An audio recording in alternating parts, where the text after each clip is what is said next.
employment. Initially, people are losing employment. It is detrimental for the employment.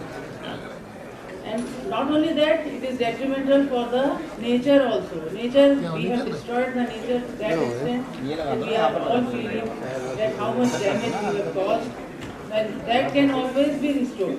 Everything can be restored if we have positive feeling, if we have those things which our research has always been right from the ancient time. We were the primary people. हम लोगों ने जो है वो विश्व को ज्ञान संदेश दिया, हमी ने दिया ज्ञान संदेश, जगह हम लगे लगाने विश्व लोक में फैला फिरा लोग व्योम तब तो जुआ सब नाउ जो भी ये विदेशी जो रिपोर्ट्स आ रही हैं, हम बड़े कंसंट्रेशन से बड़े ध्यान से उसमें देख रहे हैं, बट उसमें आप देखिए कि कहाँ से उसको डिराइव किया है, आज फर्स्ट गुरुज क्या थे और किस तरह से, why all this is happening. अगर हम उन पुराने जो अब न्यू एजुकेशन पॉलिसी में शुरू हुआ है, जिस तरह से कि even in higher education, primary education, everywhere आपको वो उन आदर्शों को सिखाया जाता है, समझाया जाता है, तो एंड देन क्रिएटिव थिंकिंग जो है वो इंडियन ब्रेन्स का कोई मुकाबला नहीं है। I have seen it in Harvard Business School, जहाँ पर कि आपको पता होगा कि ग्लोबल लीडरशिप के प्रोग्राम में Indians bureaucrats we stood first, we were the shining example, और हमने भारत का परचम जो है वो पूरे विश्व में लहराया। किस लिए? इनोवेटिव इंडियन ब्रेन्स का कोई जवाब नहीं है। ब्रेन ड्रेन जो होती थी वो इसीलिए होती थी कि Indian brains are there and why, क्योंकि इंडिया में उसकी कद्र नहीं थी। इंडिया में people were not research oriented. इसलिए क्या था कि हमें क्रैम रोड लर्निंग जो है पुस्तक या विद्या पर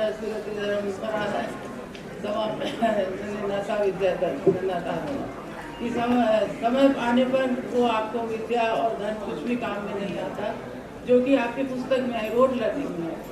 इतने शार्प ब्रेन इंडियन ब्रेन्स जिनका कि मुकाबला नहीं है कहीं विश्व में, जिनने इतनी इनोवेशन की है, राइट 6000 वर्ष पूर्व जो इनोवेशन किए हैं, और आज भी वो ब्रेन्स जो है किस तरह से we have the innovative spirit, analytical ability, creativity, rational thinking, new thinking, and then always having the effort of learning.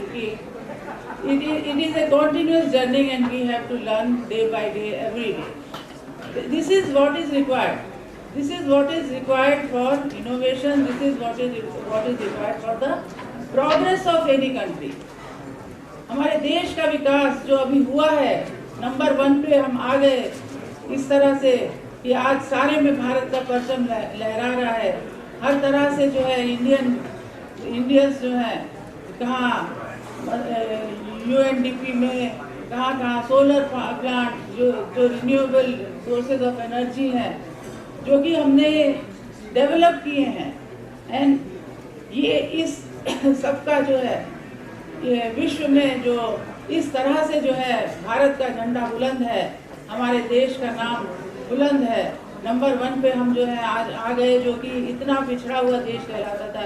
Way back 20 साल पहले जब हम यूनाइटेड किंगडम में MBA करने के लिए गए, वहाँ पर उस समय इस तरह का कोई ये नहीं था कि इंडियंस डूइंग सो वेल, लेकिन वहाँ जब उन लोगों ने हम लोग की परफॉर्मेंस देखी, देन दे फाउंड कि अरे ये तो my research paper is still there on several things, जो कि किस तरह से why people are not doing, why people what we should do, why research is required, why research, and that is with the government of India also, because government of India में जो है उसका पूरा वो है कि किस तरह से one should always think कि क्यों हम नहीं कर रहे हैं, क्यों एक बंदा जो है वो कुछ कर रहा है, टैक्स इवेजन कर रहा है, being in the income tax, क्यों कर रहा है, क्यों उसे पता नहीं है कि उसकी मनी का डेस्टिनेशन क्या है, जो कि हमारे उसमें पहले से ही जो है कि प्रजा नाम भूत करता है सताभ्यम बलिमग्रही, सहस्त्र गुणम उत्सृष्टम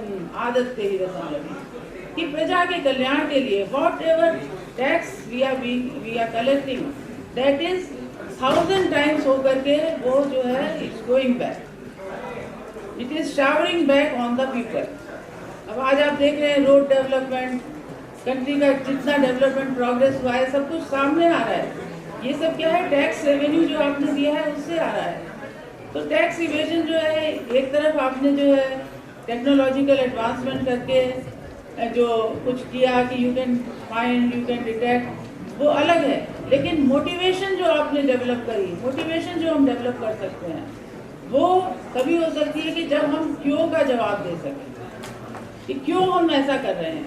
now people are voluntarily coming forward. As a revenue collector मैंने बहुत जगह पे टैक्स जो है वो सेवरल टाइम्स, 100 टाइम्स तक भी कलेक्ट किया है from the last one, and but we had to convince कि क्यों ये this money entire each and every penny is going to you and 1000 times हो करके। True, ma'am. The force multiplier of the tax collection is absolutely, you know. And then why people जो है वो innovation और इस सब की जगह जाने की जगह मुझे लगता है कि एम्प्लॉयमेंट, ये जो अब आज की स्टेज आई है, फर्स्ट स्टेज पे जैसे मैंने आपसे कहा कि एम्प्लॉयमेंट जो है वो डिक्लाइन हो रहा है, it's quite detrimental. Middle period में जो है employment will increase and then will be the top level. वो आ भी गया है कि ईवी और इसमें कि ये मोर एम्प्लॉय जनरेटेड है। यहाँ पर क्या है कि ज़्यादा से ज़्यादा एम्प्लॉयमेंट होगा, employment will come many 400 times. लेकिन पीपल जो सीखने में इच्छुक हैं उनके लिए ये एक बहुत ही अपॉर्चुनिटी का वो है कि वो जितना भी सीखेंगे उससे उनका उतना वैल्यू बढ़ती जाएगी। खुद ही को कर बुलंद इतना कि हर तहरीफ से पहले खुदा बंदे से खुद पूछे, बता तेरी रजा क्या। Thank you so much, ma'am. अगर हम उद्यम करते हैं तो एंटरप्रेन्योर भी हम बेस्ट तभी बन सकते हैं जबकि हम मेहनत करें, हम सीखें, हर चीज को ग्रास्प करें, ग्रहण करने की कोशिश करें। तो इस तरह से कौन कहता है आसमान में चुनाव नहीं हो सकता, एक पत्थर को तबीयत से उछालो तो सही। Thank you so much. Thank you so much. I mean, really, you know, very motivating words, and you know, आपने जो अपना पूरा एक्सपीरियंस नरेट किया है, फोर्स मल्टीप्लायर किस तरीके से कि टैक्स, 1 रुपये टैक्स से 100 रुपये का जो इम्पैक्ट आता है सोसाइटी पे, I think those are very strong words, right? Absolutely, thank you so much. Sir, you would like just a minute. We'll actually start the dialogue after this, and I have some set of questions for all of us. मेरा नाम doctor दीपक जैन, सभी को प्रणाम और मेरे मंच पे साथियों को भी प्रणाम। मुझे थोड़ा सा कॉन्शियसनेस हो रही है, इतने दिग्गज लोगों के बीच में बैठा हूँ और आज चलो इस बहाने को सीखने को मिलेगा। मैं फेडरेशन ऑफ इंडियन इंडस्ट्री का डायरेक्टर जनरल की जिम्मेदारी है और हमारे MSME सेगमेंट को हम केटर करते हैं, एग्रीकल्चर सेक्टर को केटर करते हैं और सर्विस सेक्टर को केटर करते हैं और इंडियन डायस्पोरा जो 150 देशों में फैला है उनसे भी कनेक्टेड हैं हम और 42 देशों में हमारे चैप्टर्स हैं। We are covering the entire globe, all the 7 continents we are covering. The basic purpose is to strengthen the Indian economy.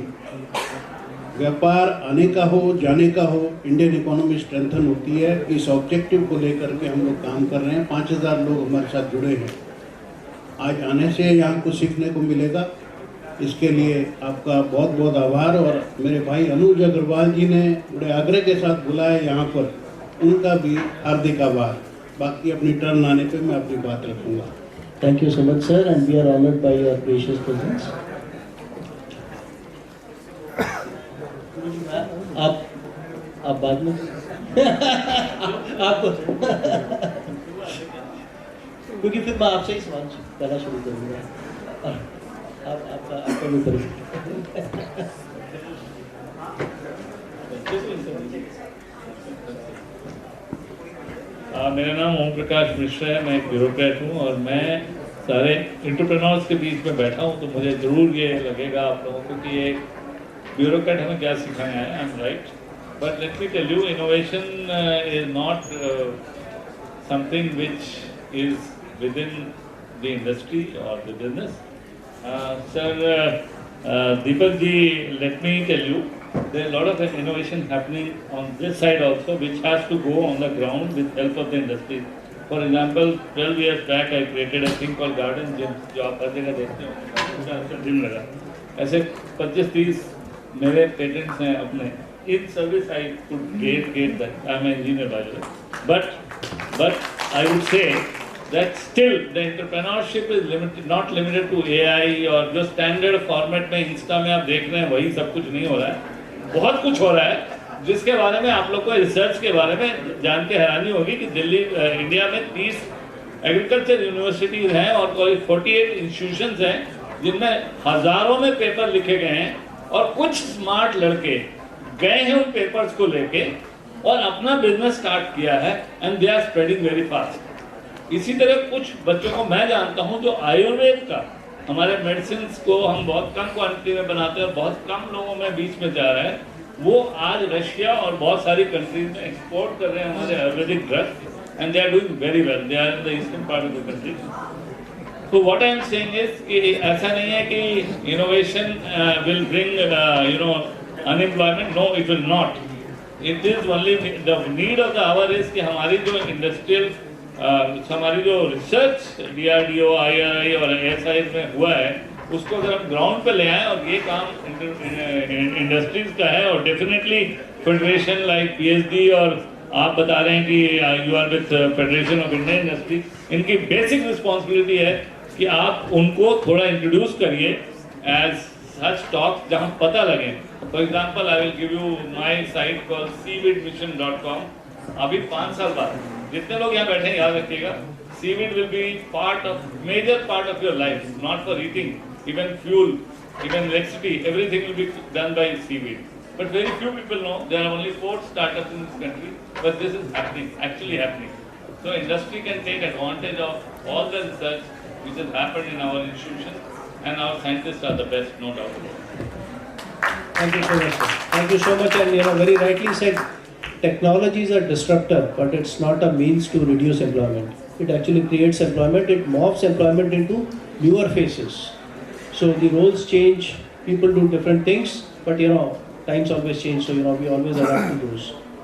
So with that,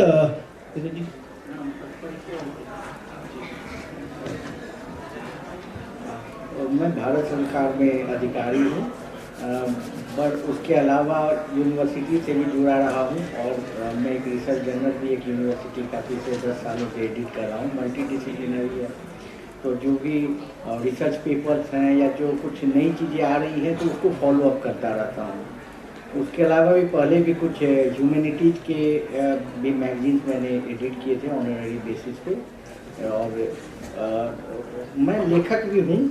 और मेरा AI की तरफ थोड़ा इधर झुकाव हुआ, क्योंकि जब मैं पिछले 7 सालों से एक काल चक्र तंत्र करके बहुत भारत का अंतिम बौद्ध महाग्रंथ था, जिसको कहा जाए तो नालंदा ट्रेडिशन का कैप्सूल है, तो मैं उसको ट्रांसलेट करने में लगा हुआ था और उस पर मैंने कमेंट्री भी लिखी है 5 वॉल्यूम में 3000 पन्नों की, तो अभी first volume last year I है। तो जब मैं काल चक्र तंत्र पे काम कर रहा था तो मैंने देखा कि कैसे एक यूनिवर्सल एल्गोरिथम खोजने की तलाश 11वीं शताब्दी के नालंदा कैंपस में चल रहा था। वो पूरा काल चक्र तंत्र जो है बेसिकली वो वही एक तलाश है कि हम जिसे बाहरी दुनिया को, अंदर की दुनिया को, इवन लिंग्विस्टिक्स को, सिंबॉलिक यूनिवर्स, क्या उसमें कोई ऐसा एल्गोरिथम हो सकता है जिसका मैथमेटिकल बेसिस हो, और ये वैसा उन्होंने कोशिश की थी। तो मेरे लिए वो एक चैलेंज है कि जब उस पर मैंने काम किया, अब उसको मैं, और यह काम भी AI के एज में ही आकर पूरा हो रहा है, करीब 1000 साल बाद एक नई कमेंट्री लिखी गई है। तो मेरी रुचि से AI और उसको लेकर है कि आगे कैसा कल्चर पे क्या असर होगा, हमारी फिलॉसफी पे क्या असर होंगी, या जो अगर AI क्या कॉन्सेप्ट हो सकता है, अगर AI में कॉन्शसनेस आ गया तो उसको टीम करने के लिए हमारे पास क्या कुछ वेज हैं, उसके लिए हम कुछ कर पा रहे हैं या नहीं। तो थोड़ा बहुत झुकाव, लेकिन ये नहीं कि मुझे AI की ज़्यादा जानकारी है, जेनरिक नॉलेज है, पढ़ता हूँ। धन्यवाद। थैंक यू देवी जी। अमित जी आपका क्या बताएं? नमस्कार, मेरा नाम अमित त्यागी है। डायलॉग इंडिया समूह से जुड़े हुए हैं और लेखक के रूप में भी काम करते रहते हैं। और विषय जो है मुख्यतः पर्यावरण का जो विषय आज है उसके लिए चिंता ज़्यादा है कि एक तरफ हम विकास के रास्ते में बहुत आगे बढ़ रहे हैं। हमने पेड़ों को काट के बड़े बड़े हाईवे बना लिए हैं, एक्सप्रेसवे बना रहे हैं, तो ये विकास तो अच्छा लग रहा है, लेकिन उसके बाद जो पेड़ कट रहे हैं उसके जो नुकसान है, इसी पे गहराई से बात आगे करेंगे। तो मुख्यतः जुड़ाव है वो लेखन से है। एक दोहा है मेरा, उसके बाद कहते हैं कि शीतल जल था नदियों में, अब सूखे हैं घाट, जंगल है कंक्रीट के, इसको कहें विकास। Thank you so much. और हम आदरणीय गुरु जी से आग्रह करूँगा कि 2 शब्द।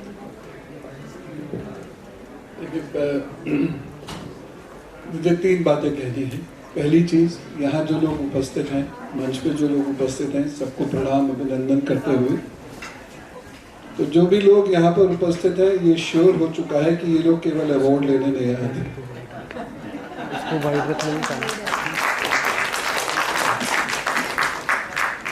दूसरी महत्वपूर्ण बात ये, हम जिस विषय के लिए आए थे, जैसी कुर्सी पे बैठे हमारा विषय बदल गया, लेकिन हम 5वीं क्लास के अच्छे स्टूडेंट की तरह से हैं कि विषय कोई भी दे दीजिए वो वही बोलेंगे जो घर से बोलते हैं। और तीसरी बात ये है, मेरी जो एकेडमिक ट्रेनिंग है और मेरी जो स्पिरिचुअलिटी की ट्रेनिंग है, दोनों ही मुझको लॉजिक सिखाते हैं। मैं बहुत ज़्यादा यूफोरिक नहीं रहता। What my data is saying, what my experiments are saying, what my logic is saying, I stick to that only. तो इससे कभी कभी कुछ लोग अनकंफर्टेबल हो सकते हैं, लेकिन मुझे ऐसा लगता है कि बहुत ज़्यादा यूफोरिया में हम किसी चीज़ को बहुत ज़्यादा बढ़ा चढ़ा के कह देते हैं, लेकिन उससे अल्टीमेटली हमें नुकसान है। हमें वो कहना चाहिए जो हम कर सकते हैं, या जो हम सोचते हैं वो हमें करना चाहिए। जहाँ तक रिसर्च की बात है, मैं research particularly, because my subject is research in both the fields I am doing research. वैसे मेरा एरिया ह्यूमन राइट्स है, एमफिल में डिफेंस एंड डेवलपमेंट रहा।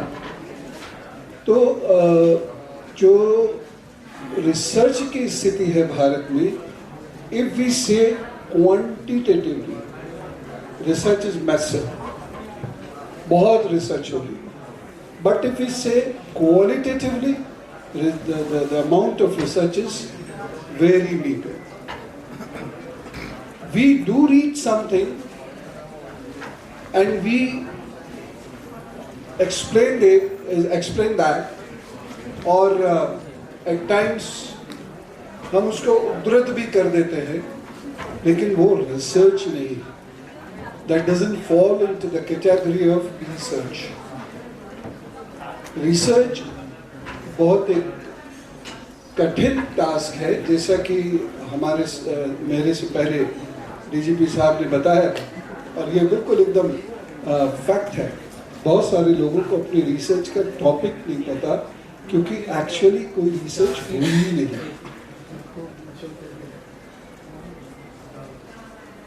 तो रिसर्च की स्थिति ये है, हमारे पास 1.4 million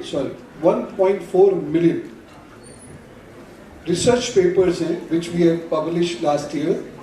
China published 4.3 million research paper. Little away is USA, little away is UK. बात केवल इसकी नहीं है कि who produce how much research papers. The important thing is that who is cited more and more. हम लोगों के जो साइटेशन लेवल्स हैं वो बहुत कम है। So here we may qualify to be assistant professor, associate professor, professor even, fellows, etcetera etcetera, but until we get proper citations. These all are the futile exercises. और डिग्री है, degree धारी हो गए हम, लेकिन उससे हम कोई बहुत बड़ी कोई क्वालिटी सेटअप कर पाएंगे, कोई ऊंचे मापदंड सेटअप कर पाएंगे, ऐसा नहीं हो रहा है. This is the reason. I would like to draw your attention on that up till 155 university and institutions in the world, we stand nowhere, not even IIS, not even IIT or any other institute. Innovation based research की ज़रूरत है. जैसे मैंने अभी सचिव साहब को सुना, ये छोटी रिसर्च नहीं थी कि ये छोटा इनोवेशन नहीं था. ओपन जिम ये बहुत बड़ा था और आई वॉज जस्ट एगास्टेड. और दूसरा इनोवेशन जो हमको डीजीपी साहब ने बताया, दैट बैटन लाइट, क्या उसको उन्होंने कहा था कि झूठ खुलवाने वाली शक्ति. तो ये छोटे छोटे but they are very important innovations and they should be linked with research. Then only we may have some place in the academy of the world, otherwise we will not have. So just by having a sharp brain, वह बहुत थोड़े से लोगों का बहुत sharp brain है जो विदेश में जाकर अपनी छाप छोड़ते हैं, लेकिन उससे 140 करोड़ लोगों के मापदंड तय नहीं होते. This was what I wanted to say in the beginning. Thank you, Guruji. So leading to that, India is the demographics wise, India is the powerhouse of youth. So I have a question to you. What do you think is the biggest challenge that our youth are facing today? And is it the lack of employment opportunities or being unemployed? It's a wonderful question. Employment is there. बहुत सारे नई चीज़ें आ रही हैं, बहुत सारे नए market create हो रहे हैं, बहुत सारा एक्सपोर्ट इंपोर्ट का इतिहास लिखा जा रहा है. हमारे पास जब कंप्यूटर्स आया था वे बैक के 90s, अर्ली 90s, तो हमको लगता था पूरा देश बेरोजगार हो जाएगा. हमने कंप्यूटर को ही अपनी ताकत बनाया और ना केवल हमें रोजगार मिला, हमारी जनरेशन्स को रोजगार मिल रहा है, बल्कि विदेशों में भी जाकर हमने रोजगार कमाया और उनको भी रोजगार दिया. AI आएगा, हम उसको भी अपना एक स्ट्रॉन्ग वेपन बना सकते हैं. लेकिन प्रॉब्लम है सबसे बड़ी, वो अनएम्प्लॉयबिलिटी है. हम काम नहीं करना चाह रहे. हम 18 घंटे काम करने को कोई हरकिलिंग टास्क मानते हैं. हमारे पेरेंट्स भी अक्सर हमसे ये कहते हैं जितनी तनख्वाह मिले उतना ही काम करना. लेकिन बच्चों, खासतौर से youngster to youngsters, I would like to say, जितना काम कर सकते हो करना, तनख्वाह चाहे उसकी आधी मिले, क्योंकि इस वक्त में जितना सीख लोगे पूरी जिंदगी तुमको दुनिया के अंदर सिर उठाने का मौका मिलेगा. इसलिए उसको पैसे से मत करो. वर्ल्ड बहुत तेजी से जा रहा है. हालांकि हमने पिछले लगभग 10 सालों में वर्ल्ड का पीछा किया है. ऐसा नहीं है कि हमने झंडे नहीं गाड़े, हर जगह गड़े हमारे झंडे. लेकिन सरकार एक साइड होती है, लोग दूसरी साइड होते हैं, और जो इंडस्ट्रियलिस्ट्स होते हैं, ये जो मिडिल पाथ एक्टर्स होते हैं.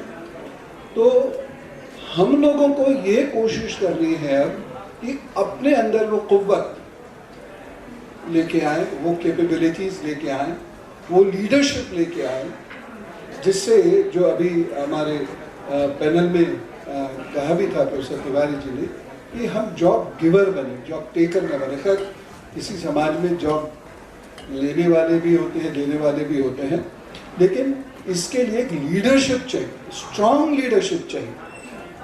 और जब तक ये नहीं आएगी, एम्प्लॉयबिलिटी क्राइसिस बना रहे. तो क्राइसिस अनएम्प्लॉयमेंट की नहीं है, क्राइसिस ये है कि जो नई अपकमिंग फील्ड्स हैं हम उसमें फिट इन नहीं हो पा रहे. इसके लिए इतनी मेहनत, वो लैंग्वेज, वो इनोवेशंस, वो नए आइडियाज़, वो कॉन्फिडेंस, ये हमें सब चाहिए। मैं हमेशा से इस बात को मानता आया हूँ कि हमारे कैपेबिलिटीज़ को हम ज्योमेट्रिक प्रोग्रेशन से डेवलप नहीं कर रहे, और जबकि जॉब्स की कोई कमी नहीं है। Thank you, Guruji. So,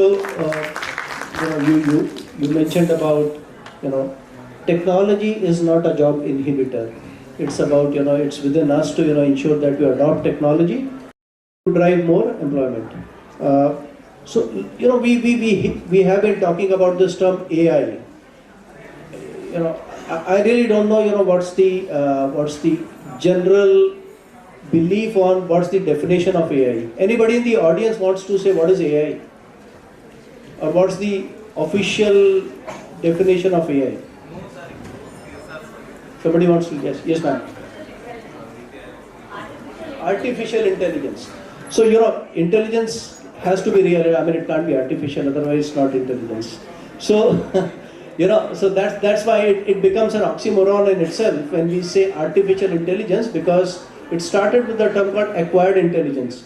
And how did we acquire intelligence? How did the systems acquire intelligence? From the human brain, which actually did something which we trained a system to learn and do a repetitive task. Right?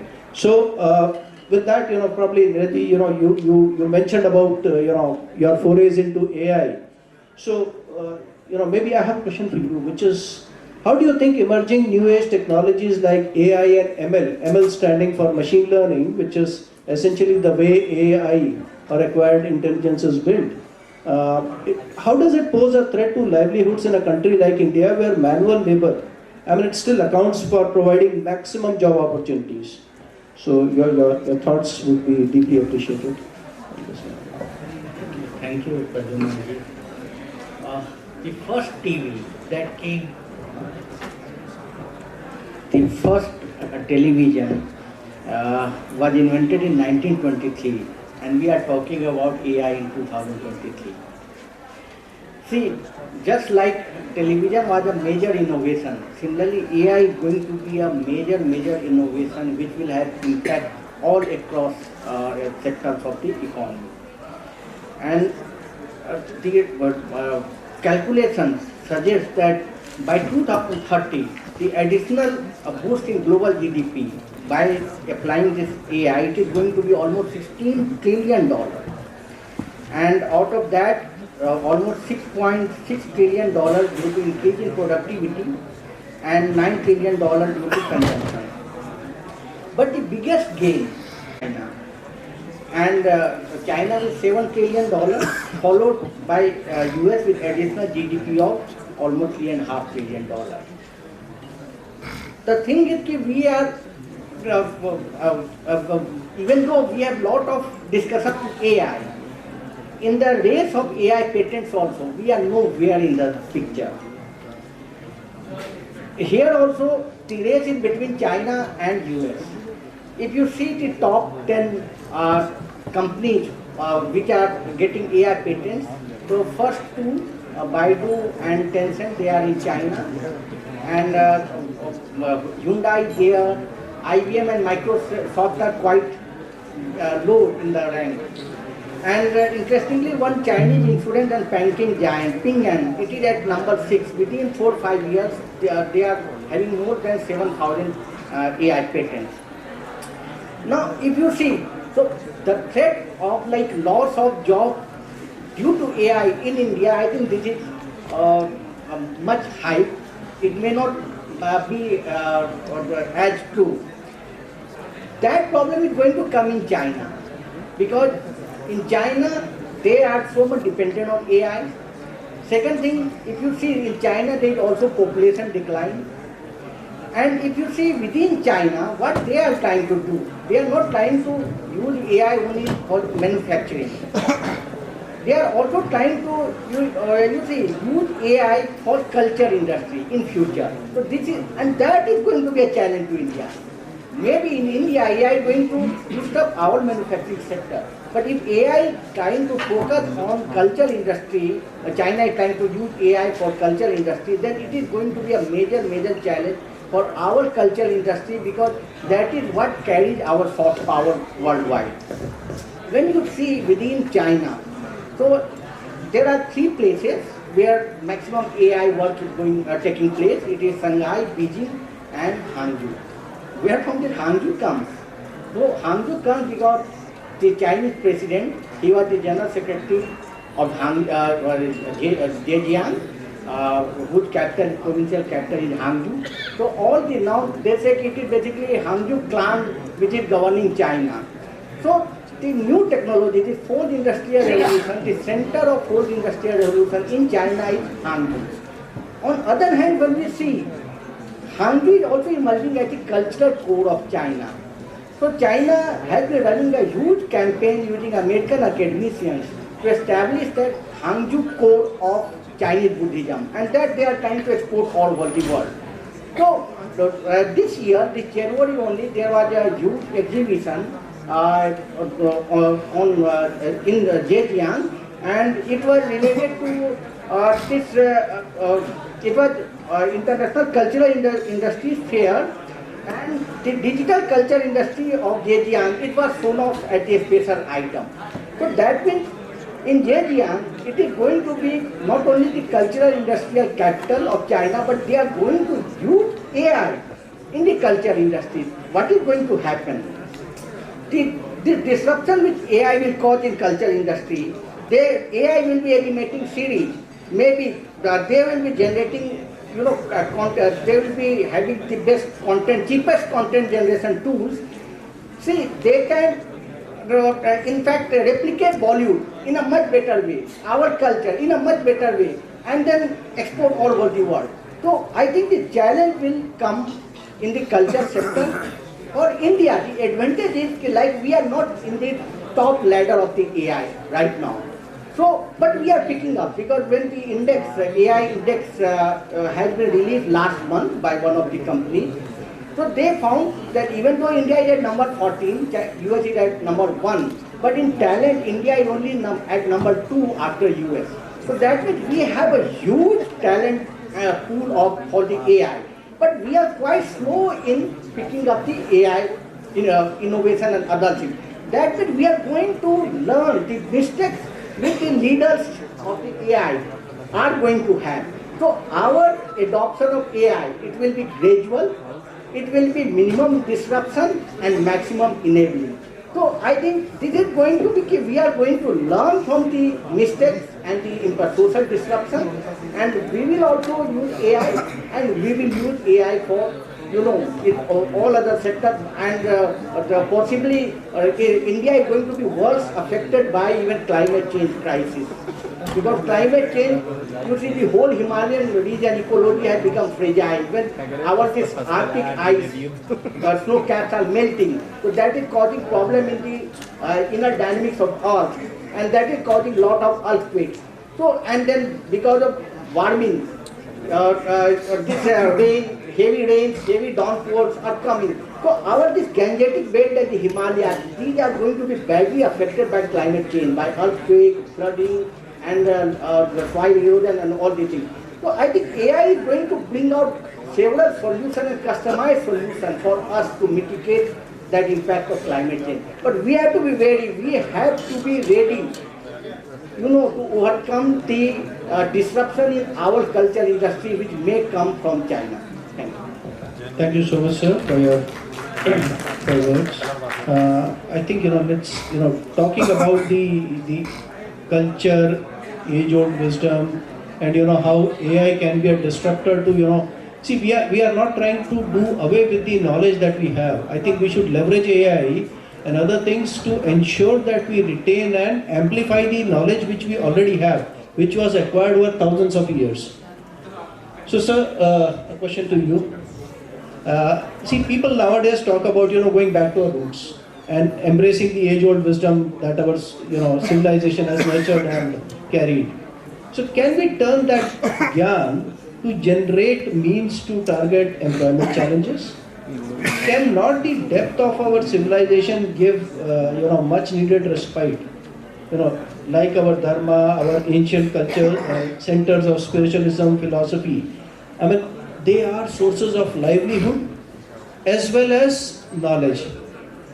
So should we not, have things like yoga, alternative medicines, eco-friendly living, be a guiding light to our youth, and for them to practice and become proficient in that and adopt that as a profession. And before you start, I'll narrate an example. I was in Rishikesh, and there was a gentleman with a truck, a small pickup truck, and behind the truck was written TAT, T-A-T. So I said, "What is TAT?" And he was like a young smart guy and pura tattva. Okay, but then what happened to A? Well, it was Tata. मैंने उसका A हटा दिया. So trust Indians to be very innovative, and tools can't beat our brains. So sir, over to you. You're talking about Jugaad technology, but I'm talking about serious philosophy, which we have actually been not looking at, because Macaulay or anybody have actually not taken away our heritage from us. आपको ये बता दूँ कि मैं कभी Singapore गया था, वहाँ एक दुरियन करके एक फ्रूट मिलता है, इतना कटहल की जैसे बीज की तरह, smells like delicacy. And I got to know when I come back to India, it's very expensive. That India में हमारे पूसा में doctor Rajendra Prasad agriculture university ने उसका शोध करके इंडियन सॉइल में कैसे वो उगेगा, वो एक्सपोर्ट शुरू हो रहा है. तो ऐसा नहीं है कि हम नहीं कर सकते. हम अपने शोध से, अपने कल्चर, अपने योग, अपने आयुर्वेद से बहुत कुछ कर सकते हैं. मैं उनके बारे में पहले ही बताया था. कुछ यंग लोग हैं जो आयुर्वेद पे बड़ा इंडस्ट्री क्रिएट कर रहे हैं, और वो इंडियन मार्केट को देख ही नहीं रहे, वो तो सीधा एक्सपोर्ट कर रहे हैं. अगर आपको, मैं कुछ चीज़ें जानता हूँ जो आपके अमेज़ॉन पे भी मिल जाएगा, जो चीज़ें एक्सपोर्ट हो रही हैं, पर उस सैंपल के तौर पे इंडियन मार्केट में भी हैं. इसी तरह बहुत सारी चीज़ें, मैं योग का इतना बड़ा एक्सप्लोजन किया विद मोदी जी, हमारे प्राइम मिनिस्टर साहब ने जो किया, उसका एक्सप्लोजन, उसका अगर एम्प्लॉयमेंट पोटेंशियल देखें तो बहुत बड़ा है. जो अल्टरनेट मेडिसिन है हमारे यहाँ, उसका कोई अभी हमने उसको टच ही नहीं किया है, कहीं स्पर्श ही नहीं किया है. अगर ध्यान से देखा जाए तो बहुत कुछ देखा जाएगा. अगर आप केरला चले जाएं या केरला से लेकर ऋषिकेश, किसी के कहीं भी आप देखें, हमारे अल्टरनेट मेडिसिन में काफ़ी लोगों ने काफ़ी शोध किया है, जिसको हम बड़ा बना सकते हैं, इंडस्ट्री अगर इसको एक्सेप्ट करे तो. आप लोग को बताना चाहूँगा कि मैंने एक मेंशन किया था seaweedmission.com, जरूर देखिए. इसके प्रोडक्ट्स, मतलब that is a website which gives information. But आपको बता दूं कि हम और जो खाद की तरफ, जैविक खाद की तरफ जा रहे हैं, इससे बड़ी चीज़ आ गई है. जैविक खाद से भी आगे कोई निकल गया है. वो कहता है जैविक को इतना मेहनत करने की जरूरत नहीं है, हम कुछ ऐसा करेंगे कि हमारे खेतों में, प्लांट्स में, और रिसर्च है, Indian agriculture research institute has proved it, yes it is correct. And young people in Bangalore have done something. जो आप पौधा ये देख रहे हैं, इतना ही ग्रो करेगा, उसकी हाइट इतनी होती है क्योंकि वो स्पीसीज इतना है, बट वो अपना जो एक बोन डालते हैं इसमें, पौधा कल ग्रो करने लग जाता है. पेड़ जो पूरे 40 साल में मेच्योर हो गए, उनको आप नहीं सोच सकते कि आप फिर से आम का पेड़ बड़ा हो जाएगा या आम ज़्यादा आने लग जाएगा. उन्होंने कर दिखाया है, ये हो रहा है. और अगर उस वेबसाइट पे जाएंगे तो देखेंगे. तो ऐसा कहना कि क्लाइमेट चेंज पे मैं बता दूं कि लोग कह रहे हैं कि 1.5 डिग्री टेम्परेचर ज़्यादा हो जाएगा, आर्टिक आइस गल जाएगा, दैट्स ऑल फाइन. बहुत डेंजरस सिचुएशन है, बट एक्चुअली कुछ और रिवर्सल भी. पृथ्वी इतनी वीक नहीं है कि अपना दवाई ना करे, उन्होंने इलाज शुरू कर दिया है और बहुत कुछ हो रहा है. और मुझे नहीं लगता कि इतना ज़्यादा परेशानी क्लाइमेट चेंज के चलते आने वाली है जितना हम लोग प्रोजेक्ट कर रहे हैं. पर प्रोजेक्शन इसलिए ताकि लोग सावधान रहें, बट नहीं, रिवर्सल भी शुरू हो गया है. एनवायरनमेंट इटसेल्फ, वातावरण ने अपने आप का इलाज शुरू कर दिया है. उसके बारे में भी इतना समय नहीं है तो हम डिस्कस कर सकते थे, बहुत लंबी बात है. पर जिनको रुचि है वो जरूर कुछ सर्च करें, देन दे विल नो कि no, it is not so bad. And please believe me, India will, Indian philosophy is the only way to live and survive। हमारी जो मिनिमलिज्म की थ्योरी थी, जिसको हम कहते थे कि मिनिमलिस्टिक लाइफ जिएंगे, जैसे हमारे गुरुजी लग रहे हैं, तो वैसा अगर जिंदगी आप जिएंगे, यही एक तरीका है जीने का, और यही तरीका विश्व को अडॉप्ट करना पड़ेगा और अडॉप्ट करेंगे। चाइना इकोनॉमी में कितना आगे चले जाए, एआई कितना भी बूम कर जाए, फाइनली आपको वहाँ आना पड़ेगा। Thank you so much sir. तो पर्यावरण, मेरे मित्र अमित जी इनके काफ़ी करीब हैं, तो इनको पर्यावरण में काफ़ी रुचि है और ये काफ़ी इसके बारे में बोलते हैं। तो Amit ji, question for you. So how do you think the rapidly changing climate is actually, posing a huge threat to our progress from a third world to a first world country? And what do you think we should be doing about it? आप क्या कहना चाहेंगे इसका? बहुत बहुत धन्यवाद। जैसा अभी भाई साहब ने बताया कि जो पर्यावरण का जो परिवर्तन हो रहा है, जो क्लाइमेट चेंज है, 1.5 डिग्री टेम्परेचर के बारे में आपने जिक्र किया, प्रकृति अपनी रक्षा कर रही है, तो ये बात तो ठीक है कि प्रकृति अपनी रक्षा स्वयं करना जानती है। अब ये है कि हमें क्या करना है। समस्या का जो समाधान है वो केवल एक ही चीज़ में दिखाई देता है कि हमें अपनी ज़रूरतों को सीमित करना होगा। अभी क्या होता है कि हम अगर अपनी ज़रूरत से ज़्यादा कुछ भी सामान उपयोग कर रहे हैं, तो जिसको हम जीडीपी व्यवस्था में इकोनॉमी को बूस्टअप करने वाली चीज़ कहते हैं, वो सब चीज़ें पोल्यूशन क्रिएट करती हैं। अगर अभी हम देखें कि अगर हम कोई फर्नीचर बनाते हैं तो हम एक पेड़ काट देते हैं। हम अगर बड़े बड़े व्याख्यान लिखते हैं, एक रिम कागज़ का इस्तेमाल करते हैं, एक पेड़ काट देते हैं। अब यहाँ हम सब बैठे हुए हैं, एसी चल रहा है, तो ये भी पर्यावरण को नुकसान कर रहा है। छोटी छोटी पानी की बोतल हम लोग इस्तेमाल कर रहे हैं, जो वन टाइम प्लास्टिक है, ये हमें नुकसान कर रही है। केन है ये कोल्ड ड्रिंक की, ये बाकी सब चीज़ें, ये कचरा जो है ये नुकसान कर रहा है। एक डेटा था, कहीं पर मैं पढ़ रहा था कि अमेरिका में इतना हर साल ये एल्युमिनियम का कचरा निकलता है जिससे 6000 जेट बन सकते हैं। तो सोचिए इतना वेस्ट जो ये हम लोग कर रहे हैं, ये कर तो हम वही रहे हैं कि जो हम चीज़ें उपयोग कर रहे हैं। जानवर प्रकृति को नुकसान नहीं पहुँचा रहे हैं, वो उतना ही ले रहे हैं जितनी उनकी आवश्यकता है।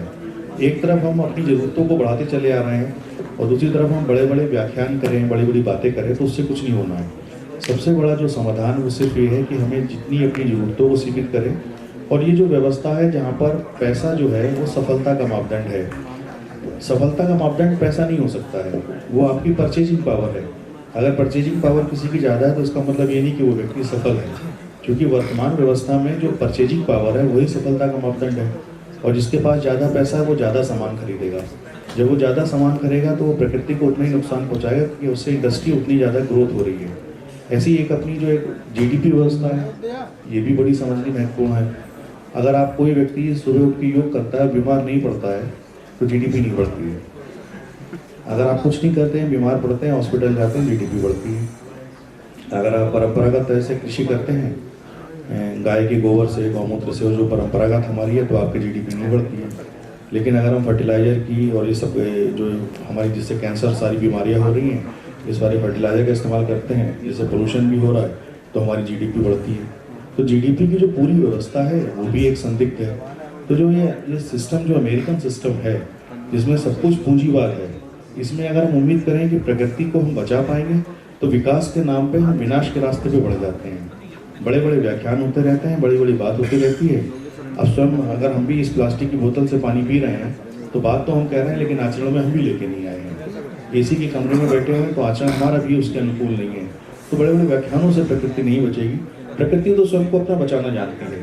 जैसे कोरोना के काल में हमने देखा, लॉकडाउन हुआ तो जैसे छोटी छोटी चिड़िया जो नहीं दिखाई देती थी, वो वातावरण में दिखने लगी। जो मनुष्य थे वो कम हुए, जानवर कम नहीं हुए। तो प्रकृति फिर अपने आप को बचाना जानती है। वो फिर कोई ना कोई ऐसी घटना होगी, वो अपने आप को बचा के ले जाएगी। मनुष्य जो है, उसको अगर अपने आप को सर्वाइव करना है, तो उसको इन बातों का ध्यान रखना है। प्रकृति तो बचेगी। बहुत बहुत धन्यवाद। धन्यवाद अमित जी। मैं एक डेटा पॉइंट पढ़ रहा था कि कल परसों के अखबार में हम सिर्फ जो देश के अंदर हम जो मैसेजेस भेजते हैं, उन मैसेजेस के अंदर सिर्फ ओटीपी, हर चीज़ के लिए ओटीपी आता है। बैंक के लिए आता है, आप किसी साइट पे लॉगिन कर रहे हैं उसके लिए आता है। आपको अंदाजा हुआ कितने ओटीपीज डेली आते हैं? 10 crore 10 crore OTPs।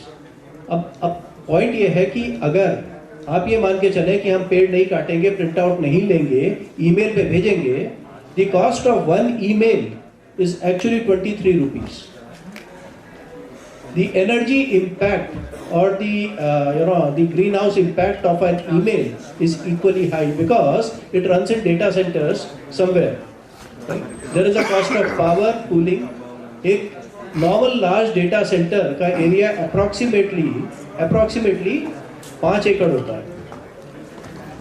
It uses energy approximately equivalent to a small town. The ambient temperature is approximately kept at 18 degrees Celsius, right? So think of even sending SMSs and emails, because you are indirectly contributing to the environment destruction. So with that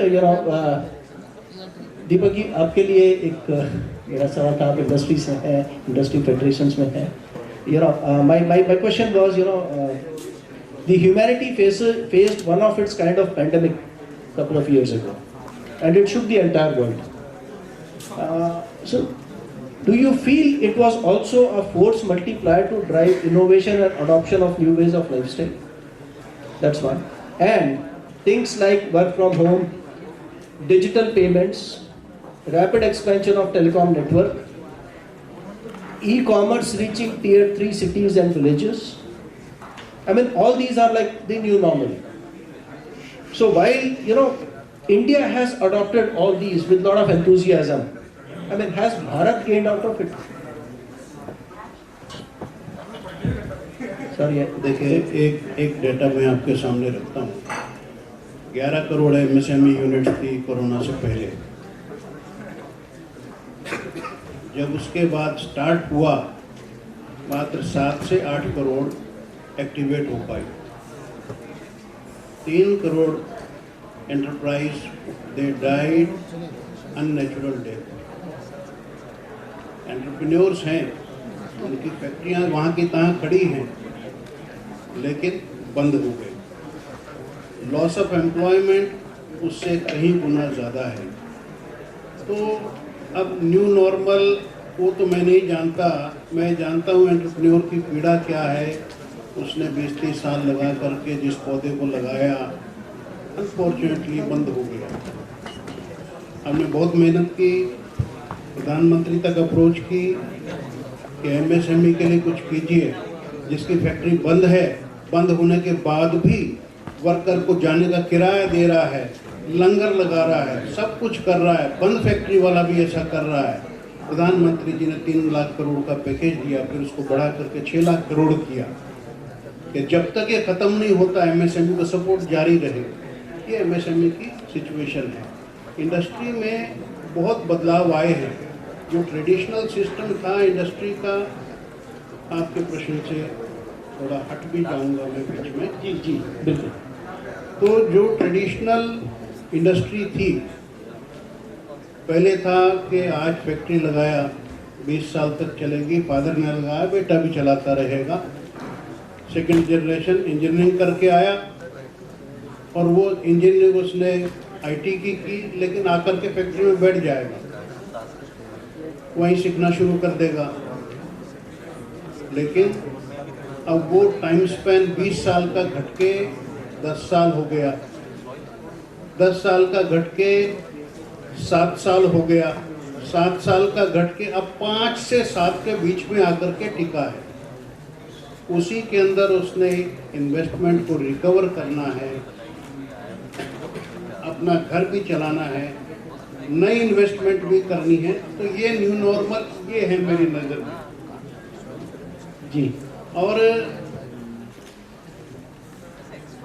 जो नए आयाम industry के अंदर आए हैं, यानी अब technology based industry आ रही है। ट्रेडिशनल ब्रिक एंड मोर्टर अब नहीं चलती, टेक्नोलॉजी बेस्ड आ रही है, स्किल बेस्ड आ रही है, आइडिया बेस्ड आ रही है। अभी पिछले सत्र में जिन लोगों ने यहाँ ट्रॉफीज कलेक्ट की, 15 साल पहले अगर यही सेशन हो रहा होता ना, तो ट्रॉफी लेने वालों के सबके आधे बाल उड़े हुए होते और 4 सीढ़ी चढ़ने में थोड़ा सा हाँफ जाते। उनको आकर के एक जना सहारा लेकर के ऊपर चढ़ाता, वो ट्रॉफी लेने आते। अब एवरेज एज 25 साल, 30 साल, 35 साल मैक्सिमम। हमको तो मंच पे चढ़ते हुए भी शर्म आ रही। तो ये थोड़ा सा फर्क आ गया। अब टेक्नोलॉजी का ज़माना आ गया, आइडिया, स्किल, ये सब का कंसेप्ट आ गया। इंडस्ट्री में उतार चढ़ाव के साथ साथ ये नए आयाम ऐड हो गए। पिछले सत्र की बात को मैं आगे बढ़ाते हुए एक बात और कहूँगा। एम्प्लॉयमेंट एम्प्लॉयमेंट एम्प्लॉयमेंट ये बात हम करते हैं। आप इंडस्ट्री का नज़रिए से देखिए, 90% यूथ एम्प्लॉयबल नहीं है। That's true. और वो इस तरह से एक हिंदुस्तानी होने के नाते मुझे इतनी पीड़ा देता है कि हमारा यूथ कहाँ जा रहा है। उसका समय टिकटॉक में जा रहा है, रील्स में जा रहा है, इंस्टा के ऊपर जा रहा है। जो काम करने का इस आयु के अंदर है वो नहीं कर रहा। Employability is a big crisis. आज हमको अगर 50 आदमी की टीम खड़ी करनी हो तो हमारे को पसीना छूट जाते हो। 50 नौजवान लाए गए कहाँ से? ये एक बड़ा क्राइसिस की सिचुएशन है। मैं 4 यूनिवर्सिटीज़ की गवर्निंग काउंसिल का मेंबर हूँ। मैं ज़्यादा पढ़ा लिखा नहीं हूँ, लेकिन वो बुला लेते हैं। यूनिवर्सिटीज़ में मैं इंडस्ट्री का पक्ष रखता हूँ कि भाई इंडस्ट्री को ये चीज़ की ज़रूरत है, आप अपनी इंडस्ट्री का करिकुलम इस ढंग से डिज़ाइन कीजिए कि वो चीज़ की आवश्यकता पूरी हो सके। लेकिन अगले मीटिंग के अंदर एजेंडा आइटम आता है, agenda item number 300 seat MBA की बढ़ाई जाए, 200 सीट बीए की बढ़ाई जाए, 500 सीट बीकॉम की बढ़ाई जाए। और वो क्लरिकल जॉब के लिए भी फिट नहीं है बच्चे, लेकिन उनका अपना एजेंडा है। उनको जो ग्रांट मिलती है वो पर्टिकुलर कोर्सेज पढ़ाने के लिए मिलती है। और एक देश के नागरिक होने के नाते मुझे ये लगता है कि हमारे देश को इंटीग्रेटेड तरीके से सोचना चाहिए कि दुनिया में हमको नंबर 1 कैसे बनना है। आज अमेरिका अगर 26-28 ट्रिलियन पे खड़ा है तो हमको 35 ट्रिलियन पे कैसे पहुंचना है।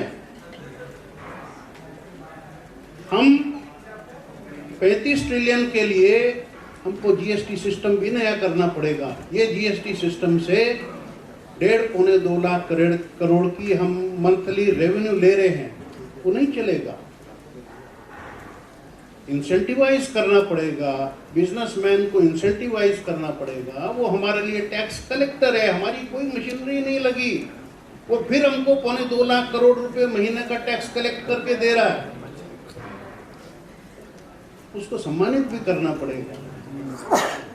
वो उसमें एक आत्मसम्मान का भाव भी जागृत करना पड़ेगा कि आप उद्यमी हो। और जो खाली नेता लोग हैं, उद्यमी नंबर 1 है। नेता आप ही के टैक्स के ऊपर सैलरी लेने वाला एक एम्प्लॉई है। ये ध्यान रख करके हमको चलना पड़ेगा कि उद्यम का विकास करें, और ना सिर्फ उद्यम का विकास करें बल्कि उसमें सम्मान का भाव जागृत करें कि वो देश के निर्माण के अंदर एक बहुत बड़ा कंट्रीब्यूटर है। एक और चीज मैं आपको बताता हूँ,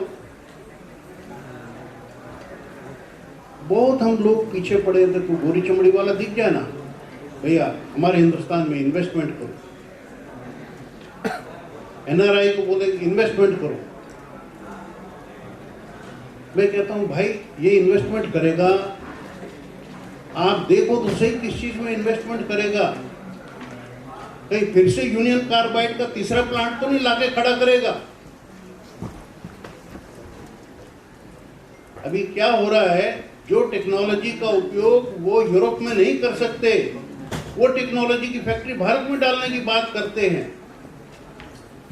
आज पंजाब से ट्रेन भर भर के कैंसर पेशेंट की क्यों जाती है राजस्थान की तरफ के इलाज करते हैं वहाँ कैंसर का। पर कैंसर का इलाज भारत सरकार ने हर जिले में करना चाहिए। इनफैक्ट जो हमने भारत सरकार को प्रपोजल दी थी, हमने एम्फेटिकली कहा कि कैंसर भारत सरकार की गिफ्ट है, फ्री गिफ्ट है आम आदमी को। दूध पियो उसमें कैंसर जा रहा है, सब्जी खाओ उसमें कैंसर जा रहा है, फल खाओ उसमें कैंसर जा रहा है। आम आदमी क्या कर सकता है उसके लिए? आप इसका इलाज, आज के दिन में इलाज से तो बच जाता है पेशेंट, लेकिन उसका घर तबाह हो जाता है कैंसर के इलाज के कारण से। तो हमने प्रपोजल दी कि भाई इसका इलाज जिला स्तर के ऊपर फ्री में करो। सारा खर्चा केंद्र सरकार, राज्य सरकार, भाई जीएसटी लगता है 50% राज्य सरकार भी लेती है, 40% केंद्र सरकार भी लेती है। तो सारा खर्चा मिल बांट के आप लोग करोगे, आपस में डिसाइड कर लो कौन करेगा, लेकिन एक पैसा भी उसकी जेब से नहीं खर्च होना चाहिए। तो ये चीज़ें हैं जो आज यानी जिसकी ओर नॉन इंडस्ट्री के लोग ध्यान नहीं कर पाते, क्योंकि वो विषय उनके सामने प्रस्तुत ही नहीं होता। हम इस विषय को आपके सामने रख रहे हैं, आप लोग इंटेलिजेंसिया हैं, और दोपहर से आप लोग यहाँ इस मंच के सामने प्रस्तुत हैं हम सब लोगों की बातें सुनने के लिए। 2-4 बिंदु मैं और आपके समक्ष रखूंगा।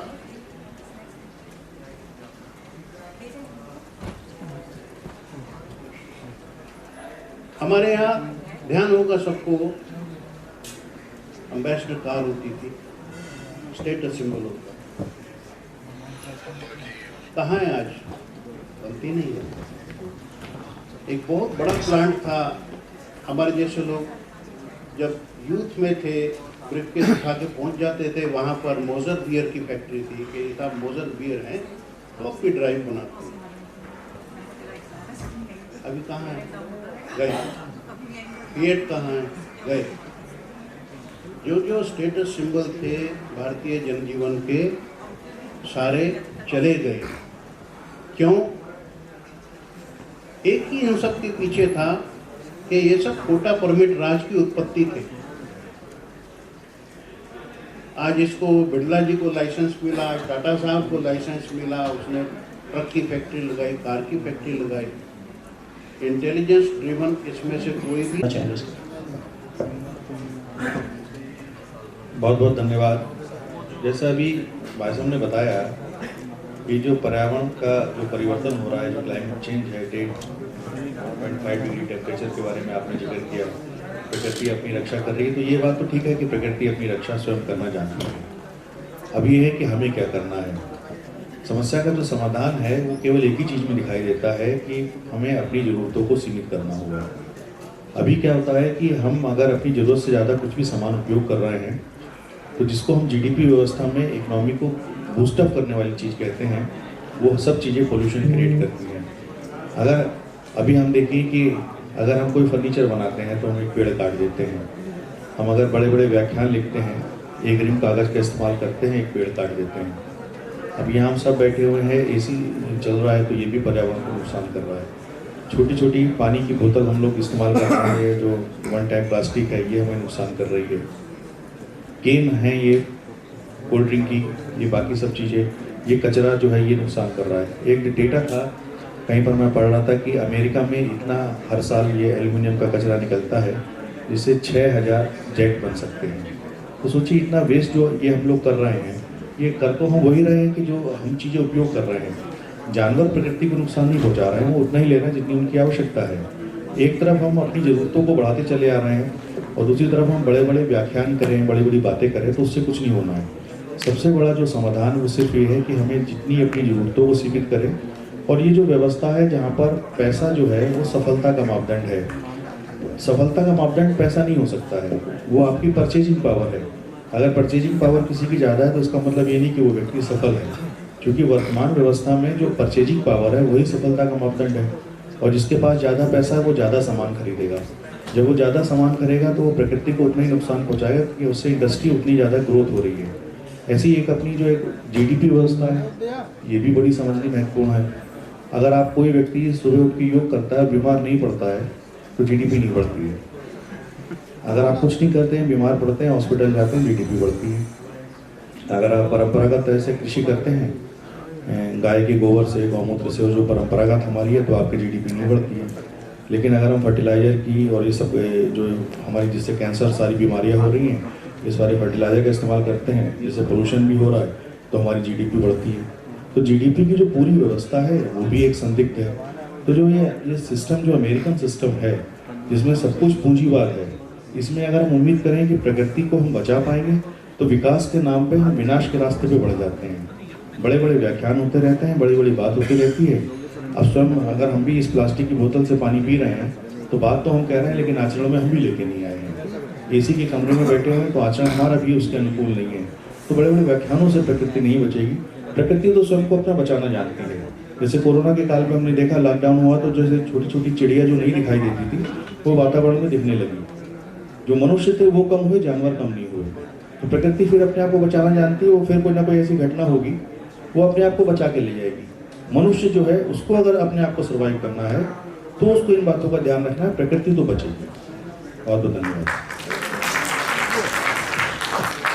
धन्यवाद अमित जी।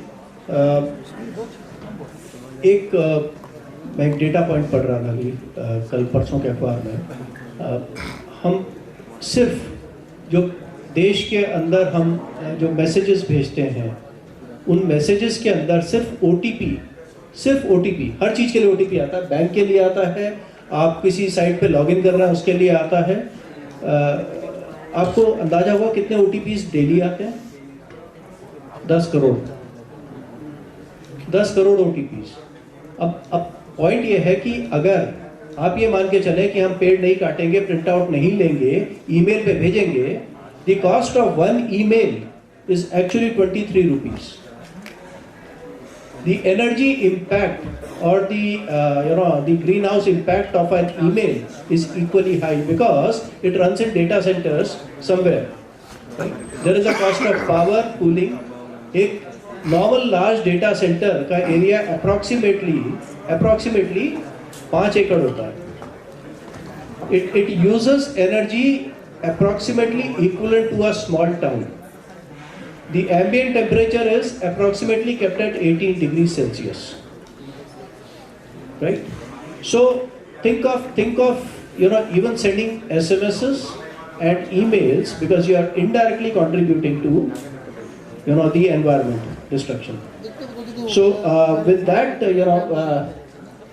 दीपक जी, आपके लिए एक मेरा सवाल था। आप इंडस्ट्री से हैं, इंडस्ट्री फेडरेशंस में हैं। My question was, the humanity faced one of its kind of pandemic a couple of years ago, and it shook the entire world. So do you feel it was also a force multiplier to drive innovation and adoption of new ways of lifestyle? That's one. And things like work from home, digital payments, rapid expansion of telecom network, e-commerce reaching tier 3 cities and villages. I mean, all these are like the new normal. So while India has adopted all these with a lot of enthusiasm, I mean, has Bharat gained out of it? Sir, देखिए, एक data मैं आपके सामने रखता हूँ। 11 crore MSME units थी corona से पहले। जब उसके बाद स्टार्ट हुआ, मात्र 7 से 8 करोड़ एक्टिवेट हो पाई। 3 crore enterprise they died unnatural death. Entrepreneurs हैं, उनकी फैक्ट्रियां वहाँ की तहाँ खड़ी हैं, लेकिन बंद हो गई। लॉस ऑफ एम्प्लॉयमेंट उससे कहीं गुना ज़्यादा है। तो अब न्यू नॉर्मल वो तो मैं नहीं जानता। मैं जानता हूँ एंटरप्रेन्योर की पीड़ा क्या है। उसने 20-30 साल लगा करके जिस पौधे को लगाया, अनफॉर्चुनेटली बंद हो गया। हमने बहुत मेहनत की, प्रधानमंत्री तक अप्रोच की, कि एमएसएमई के लिए कुछ कीजिए, जिसकी फैक्ट्री बंद है, बंद होने के बाद भी वर्कर को जाने का किराया दे रहा है, लंगर लगा रहा है, सब कुछ कर रहा है, बंद फैक्ट्री वाला भी ऐसा कर रहा है। प्रधानमंत्री जी ने 3 लाख करोड़ का पैकेज दिया, फिर उसको बढ़ा करके 6 लाख करोड़ किया कि जब तक ये ख़त्म नहीं होता एमएसएमई को सपोर्ट जारी रहेगा। ये एमएसएमई की सिचुएशन है। इंडस्ट्री में बहुत बदलाव आए हैं। जो ट्रेडिशनल सिस्टम था इंडस्ट्री का, आपके प्रश्न से थोड़ा हट भी जाऊंगा मैं बीच में। जी जी बिल्कुल। तो जो ट्रेडिशनल इंडस्ट्री थी, पहले था कि आज फैक्ट्री लगाया 20 साल तक चलेगी, फादर ने लगाया, बेटा भी चलाता रहेगा। सेकंड जनरेशन इंजीनियरिंग करके आया और वो इंजीनियरिंग उसने आईटी की, लेकिन आकर के फैक्ट्री में बैठ जाएगा, वहीं सीखना शुरू कर देगा। लेकिन अब वो टाइम स्पैन 20 साल का घट के 10 साल हो गया, 10 साल का घट के 7 साल हो गया, 7 साल का घट के अब 5 से 7 के बीच में आकर के टिका है। उसी के अंदर उसने इन्वेस्टमेंट को रिकवर करना है,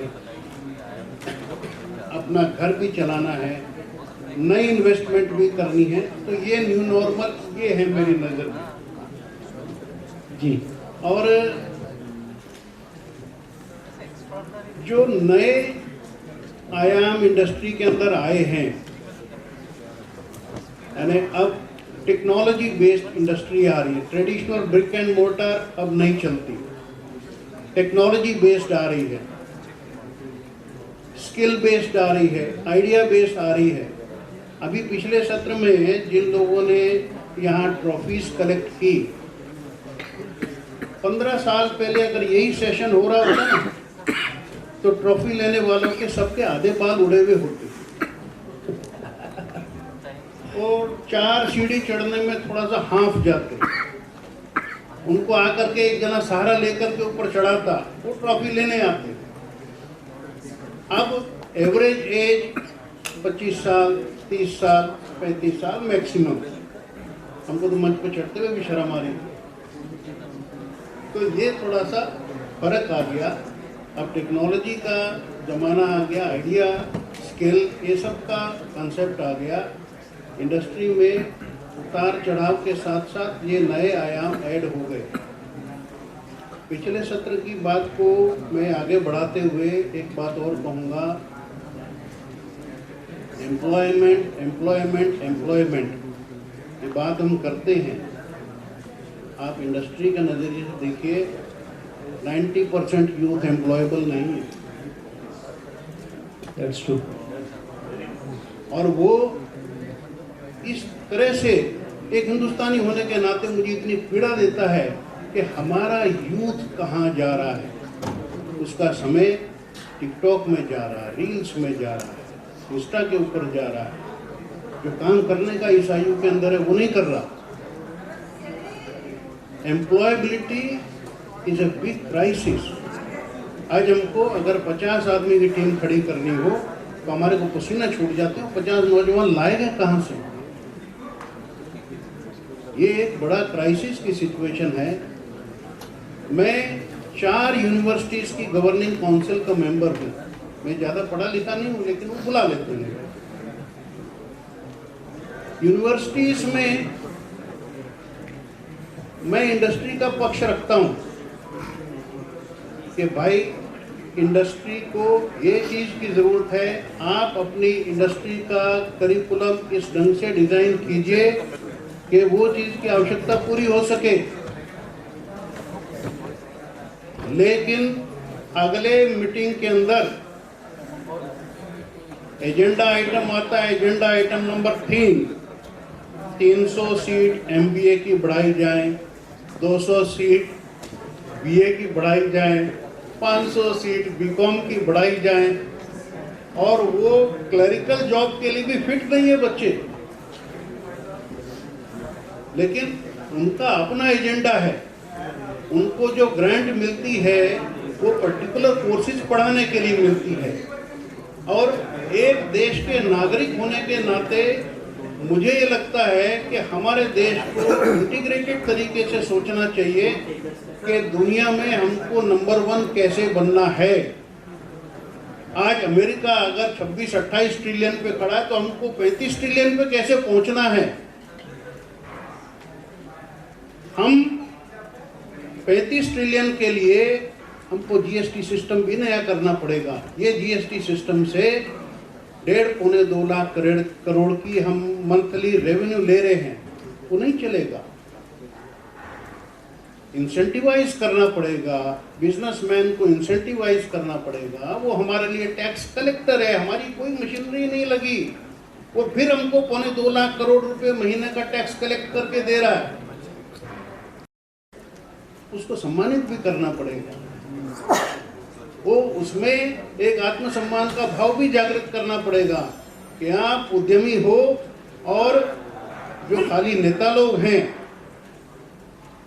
उद्यमी नंबर 1 है। नेता आप ही के टैक्स के ऊपर सैलरी लेने वाला एक एम्प्लॉई है।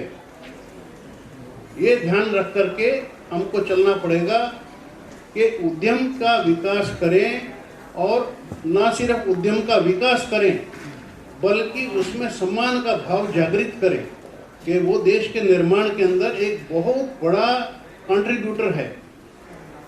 एक और चीज मैं आपको बताता हूं, बहुत हम लोग पीछे पड़े थे। तो गोरी चमड़ी वाला दिख गया ना, भैया हमारे हिंदुस्तान में इन्वेस्टमेंट करो, एनआरआई को बोले इन्वेस्टमेंट करो। मैं कहता हूं भाई ये इन्वेस्टमेंट करेगा, आप देखो तो सही किस चीज में इन्वेस्टमेंट करेगा। कहीं फिर से यूनियन कार्बाइड का तीसरा प्लांट तो नहीं लाके खड़ा करेगा। अभी क्या हो रहा है, जो टेक्नोलॉजी का उपयोग वो यूरोप में नहीं कर सकते, वो टेक्नोलॉजी की फैक्ट्री भारत में डालने की बात करते हैं।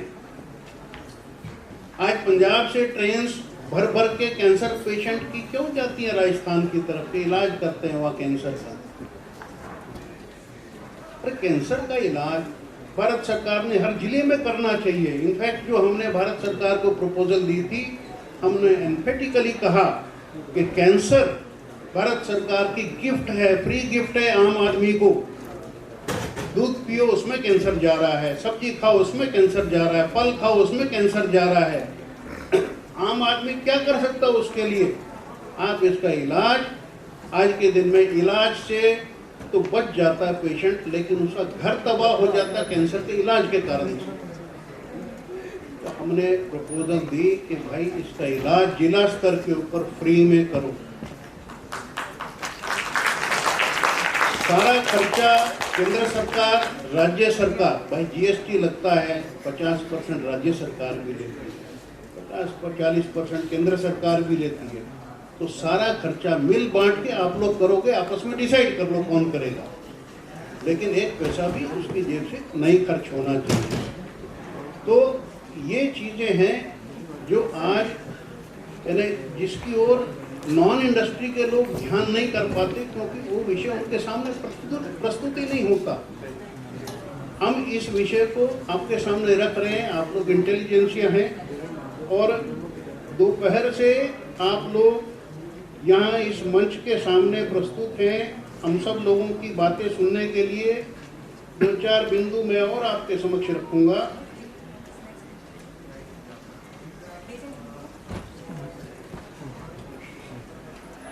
हमारे यहाँ ध्यान होगा सबको, एम्बेसडर कार होती थी, स्टेटस सिंबल होता, कहाँ है आज? बनती नहीं है।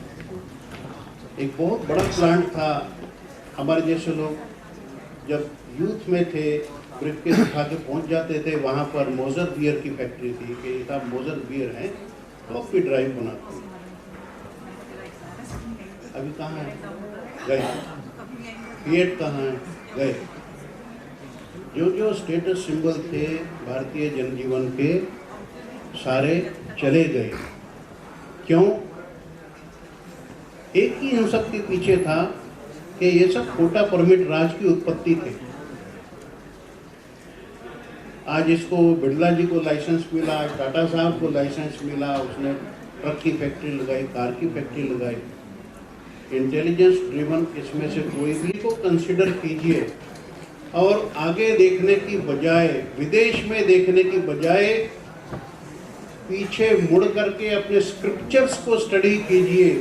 सारी टेक्नोलॉजी वहाँ पर, जिसको आप पंडित के पोथे बोल करके बंद करके रख देते हो, टेक्नोलॉजी सारी वहीं पर है। उद्गम स्थल गंगोत्री वहीं है, उस पर थोड़ा समय इन्वेस्ट कीजिए, वहाँ से निकलेगा। मैं डॉक्टर हर्षवर्धन केंद्रीय मंत्री थे, बोले हमने टेक्नोलॉजी का ये कर दिया, वो कर दिया।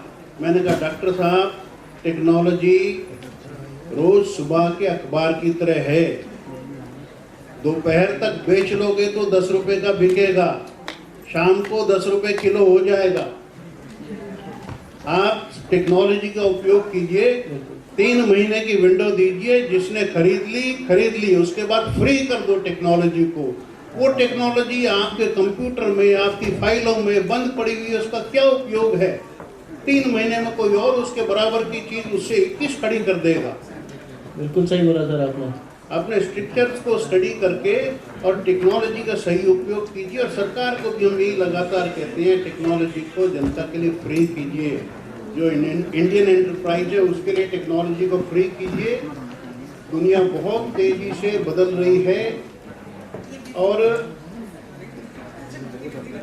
हमारे सर समय का थोड़ा सा अभाव है, 1 मिनट और लूंगा।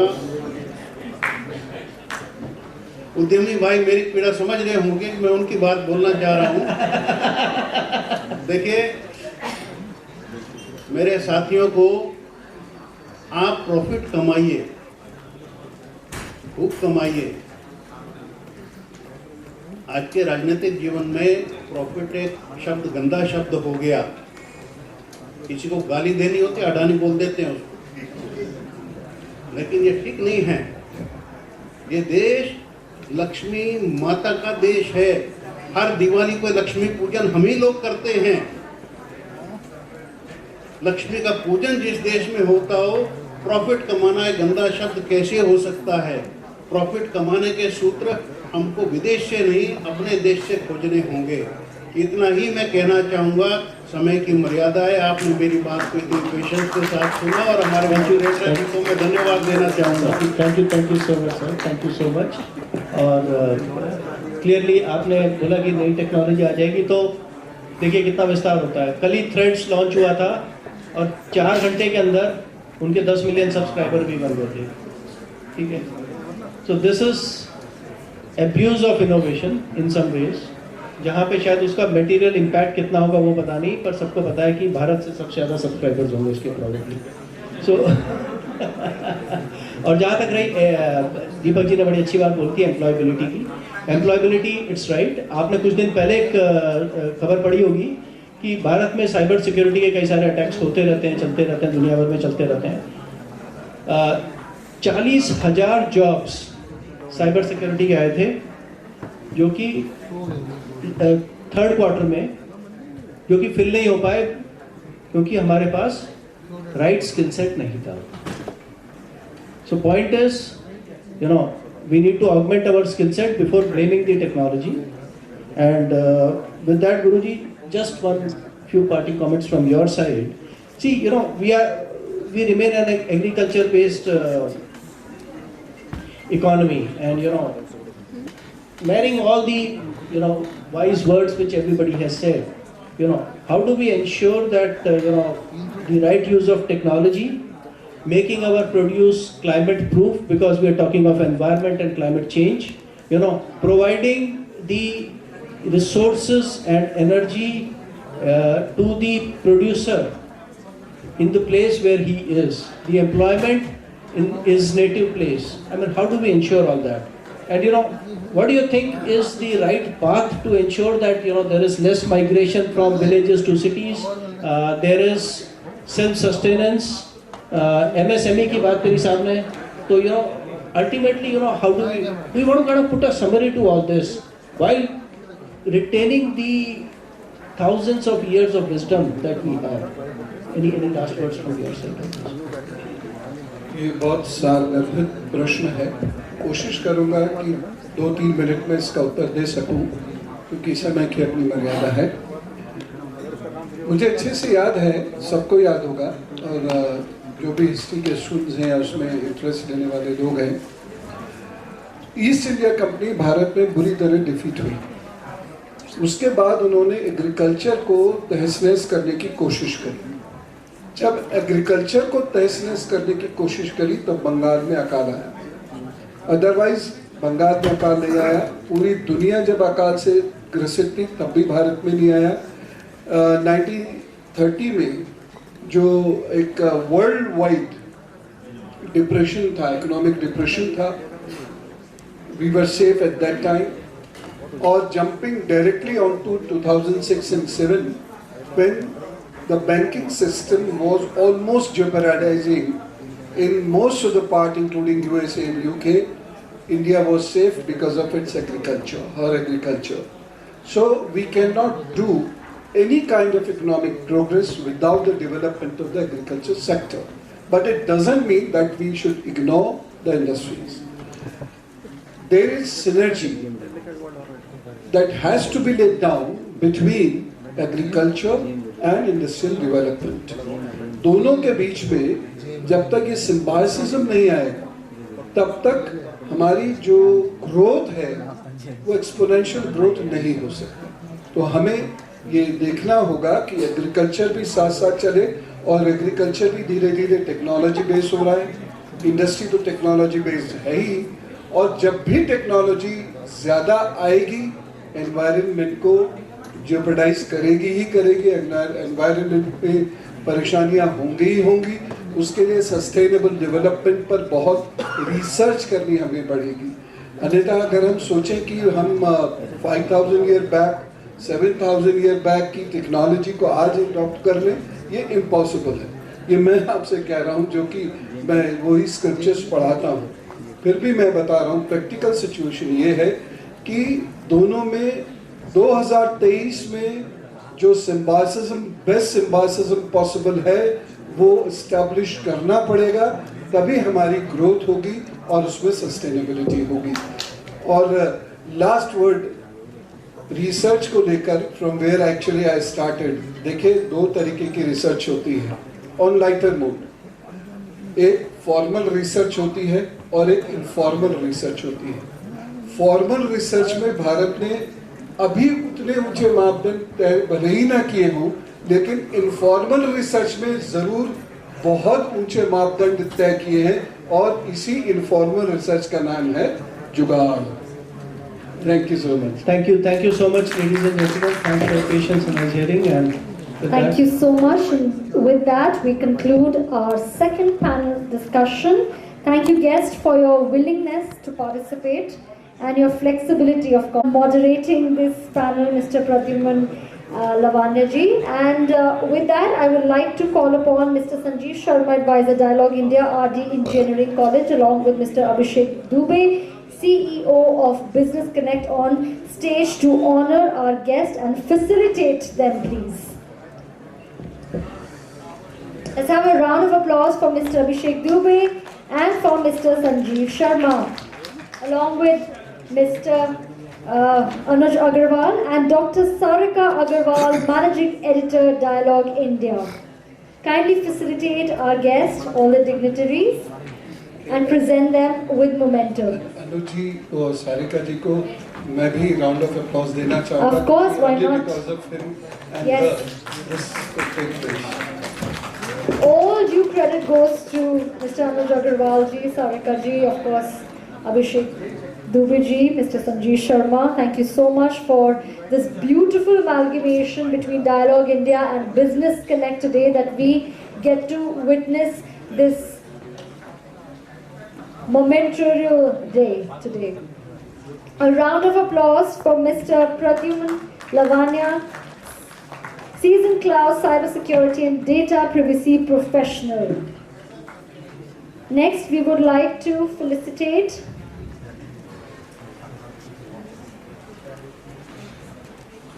Dr. Deepak Jain, DG Federation of Indian Industry,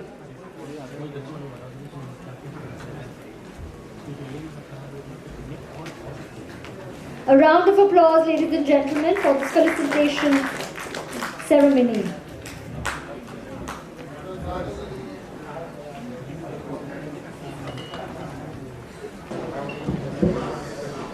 Let's have a round of applause for Mr. Abhishek Dubey and for Mr. Sanjeev Sharma, along with Mr.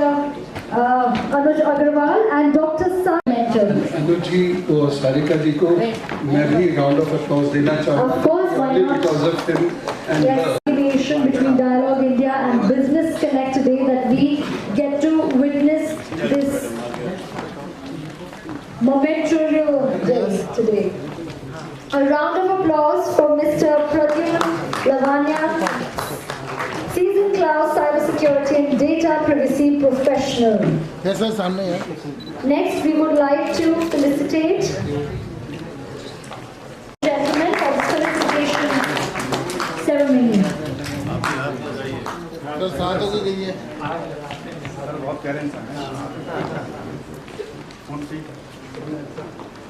Let's not keep the lady waiting. Next, we would like to felicitate Srimati Nutan Sharma ji, ex-Chief Commissioner, Income Tax. ये सामने है.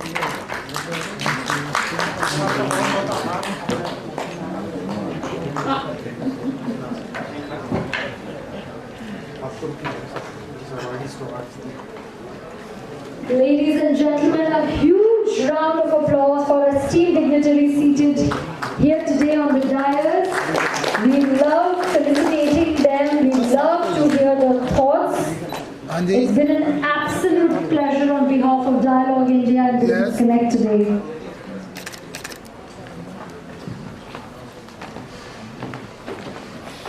We'd like to felicitate Shri Amit Tyagi ji, Executive.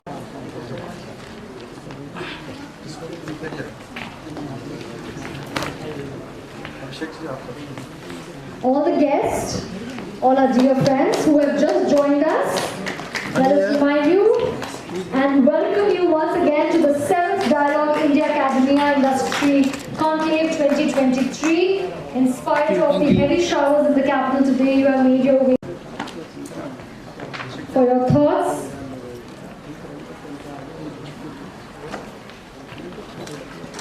And of course, your willingness to participate in our panel discussion and your contribution हाँ जी इधर. to the World Economic Forum report on employment.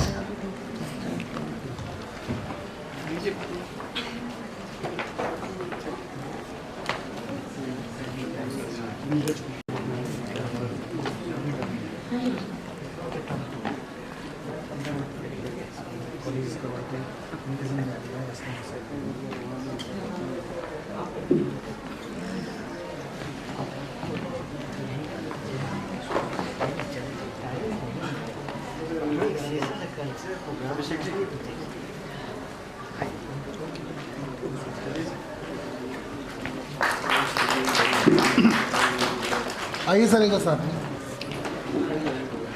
A round of applause, ladies and gentlemen. हाँ जी इधर.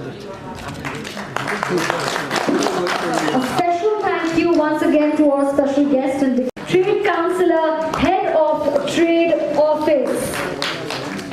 A very warm welcome to our podium here today. Ching chong.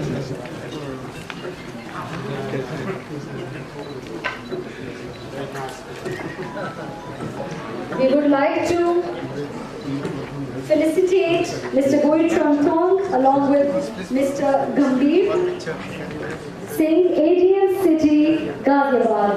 Thank you so much. Hosted by Business Connect and Dialogue India. We would like to extend a very warm welcome to both of you. A round of applause, ladies and gentlemen.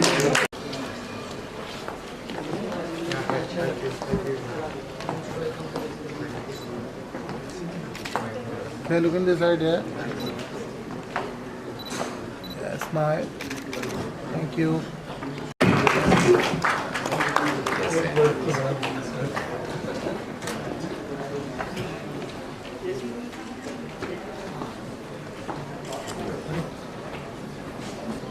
All our dignitary, all our special guests to on the stage as we're about to start with the 9th Dialogue India International Academia Award 2023.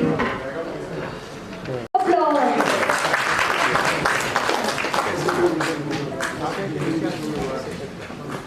University of Rajasthan, and the winner is Vivekananda Global University, Jaipur. Many congratulations to you.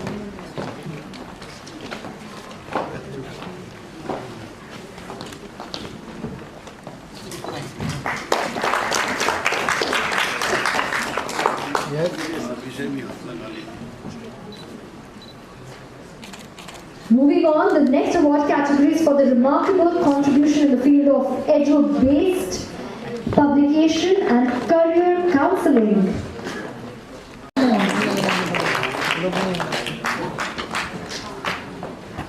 It is a prestigious award on a prestigious award ceremony that we get to witness today. We are very happy. I will honor your request, but only after you receive your award, sir. And yes.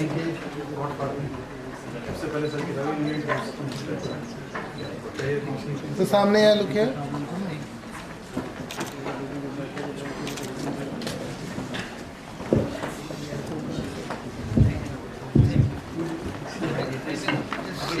Two lines Mr. S.C. Soni, special. की पहली किरण से आशा का सवेरा जागे, सूरज की पहली किरण से आशा का सवेरा जागे, चंदा की किरण से धुलकर घन, चंदा की किरण से धुलकर घनघोर अंधेरा भागे, कभी धूप खिले कभी छाँव मिले, लंबी सी डगर न खले, जहाँ लंबी भी न हो बस प्यार ही प्यार। How lovely. Thank you so much, Mr. Soni. You have actually, thrilled us with congratulations. He's the head of department, ECE, at Amity University, Haryana, Gurgaon. Many congratulations, Major.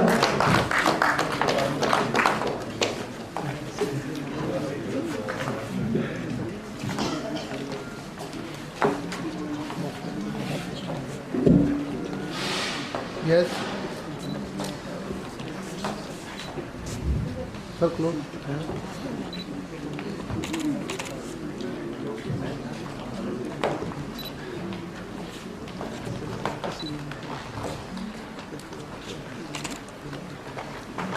Thank you so much. It's an honor to share the platform. Applause for Professor Anup Gupta to receive the award for Most Visionary Educationist of the Year.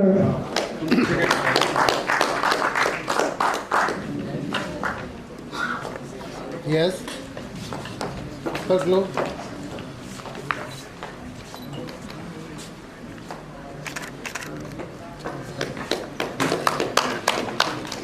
His way to collect his award. Many congratulations to the co-founder and president of IIPPT Foundation.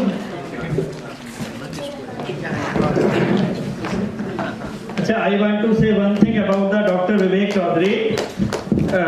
The good thing is signing the MOU, free of cost MOU from this USA University. Vivek ji, कौन सी university है जिससे आप? Yes. Acacia university जो भी college. Thank you so much. Have you collected your award?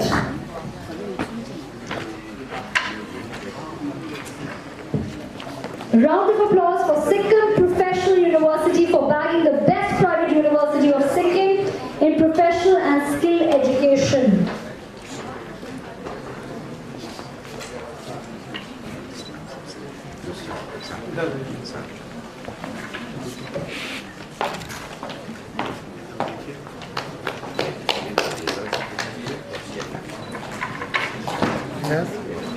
Circle जाए.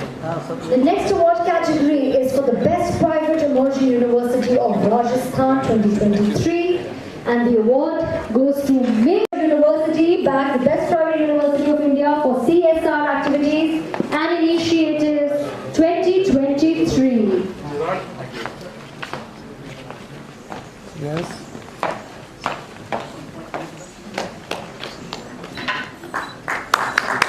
Yes.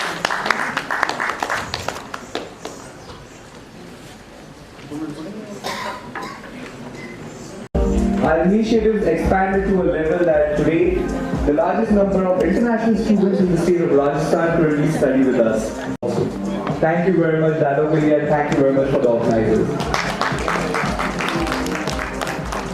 For Best Private Management College of AKTU, Uttar Pradesh, goes to Ajay Kumar Garg Institute of Management, Ghaziabad.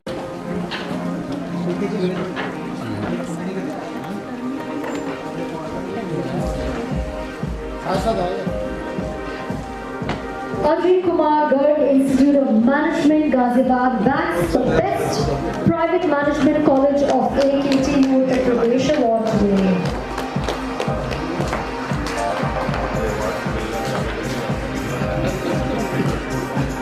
The next award for 58th Best Private Management School of India and Leading in Maharashtra 2023.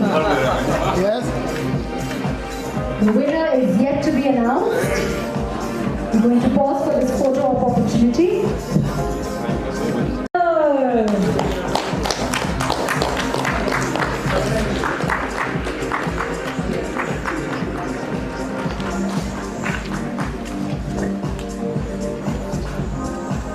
We are so happy and we're so grateful to acknowledge each and every recipient and of course awards winner. They totally deserve their reward owing to their hard work, talent and of course dedication in their respective fields. Of course, going back to the award for Best Private Dental College. So would you like to convey a message on his behalf?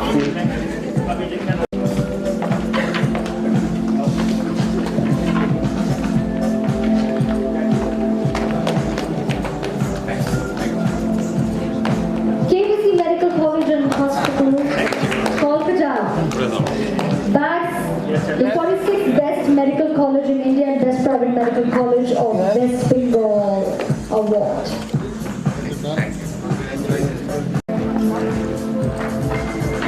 Kindly make your way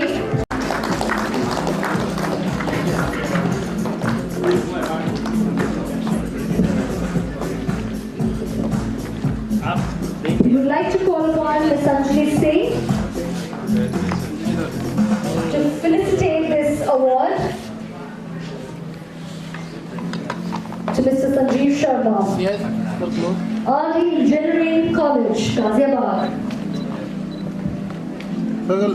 Thank you so much. Moving on, our next category is for the Best Private Engineering College of Uttar Pradesh, and the award goes to Ajay Kumar Garg Engineering College, Ghaziabad, Uttar Pradesh. That's the Best Private Engineering College Award of Uttar Pradesh. A round of applause, ladies and gentlemen.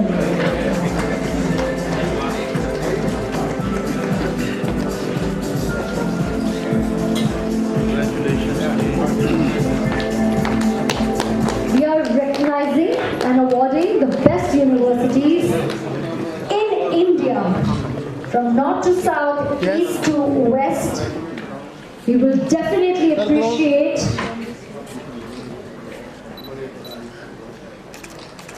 your appreciation in the form of a round of applause, ladies and gentlemen.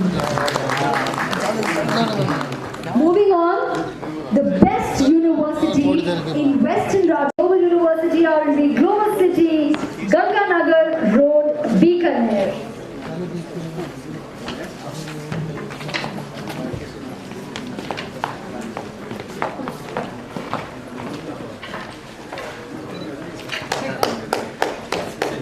यहाँ देखिए सामने हाँ जिधर रहेंगे सामने देखें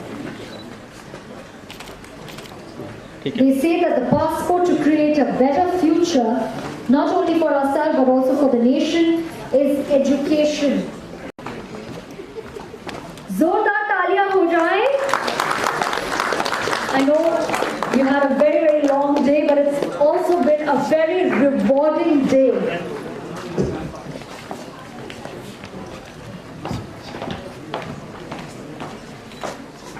सामने देखें प्लीज ठीक है भैया ठीक है From Ranchi. Round of applause for the Usha Martin University for bagging the best private university of Jharkhand. It's a very prestigious award.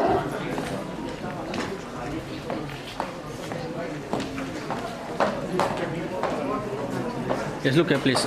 Look here, look here. Sir, इधर सामने. ठीक.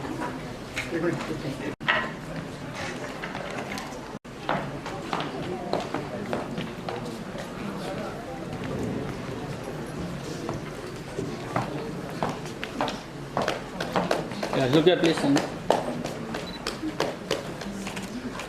Thank you. Moving on, ladies and gentlemen, the next award for the third best winner here today. Many, many congratulations to you.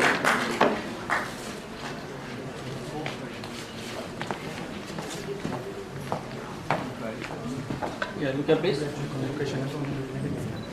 Okay. Thank you.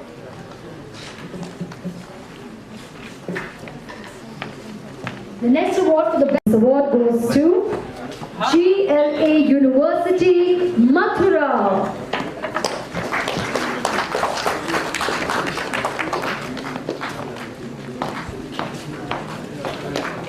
Yes, look here, please. Look here, look here. Sir, look here, please. Thank you. University and its research team and its entire faculty members.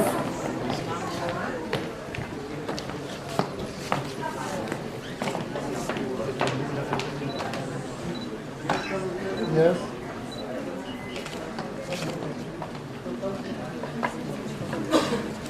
To give a special award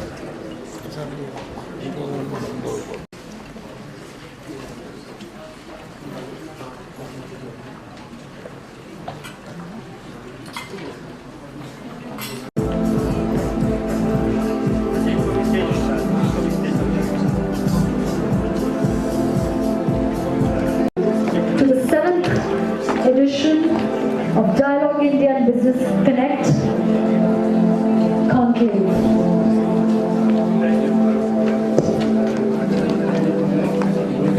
To extend an award to a very special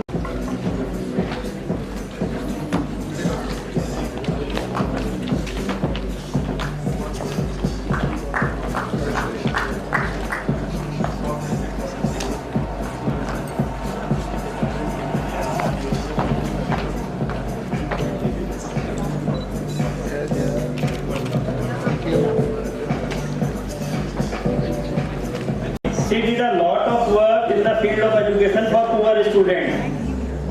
She got a lot of awards from the different states. UP Ratan, 100 government school को यही इनकी education है. 100 government school को modern school बनाया इन्होंने. पूरे UP के अंदर इन्होंने गोल लिए 100 स्कूल 100 सरकारी स्कूल गोल लिए जिनको मॉडर्न स्कूल बनाया है. कुछ बताइए. innovative business and technology solutions to Fortune 1000 companies, and he has more than 100 years of professional experience in software industry. This is amazing. All of you here today, it's a proud moment for India, for our country. National American University conferred upon Ashok K. Laha the honorary doctorate in entrepreneurship. Please welcome Dr. Ashok K. Laha.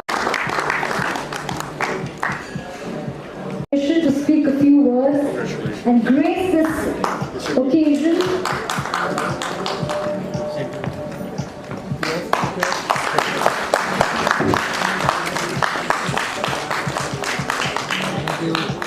One more time. Yes. Look on this side. Dr. Ashok Kela. Coming back to the award category of fastest growing real estate company in India 2023. And the winner, many congratulations to you. Kindly receive your award.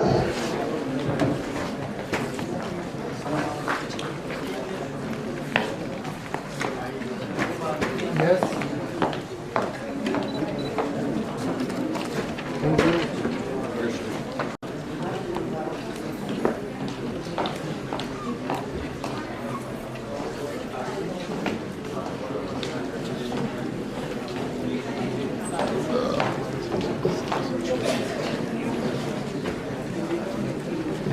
Yes. Thank you. To the winner, a round of applause. Ladies and gentlemen, that's how we show our appreciation.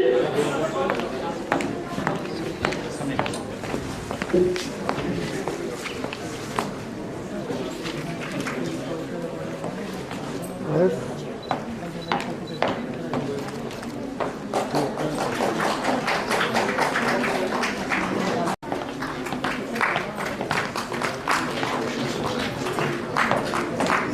She's the Digital Strategist of the Year 2023. Congratulations for winning this prestigious award.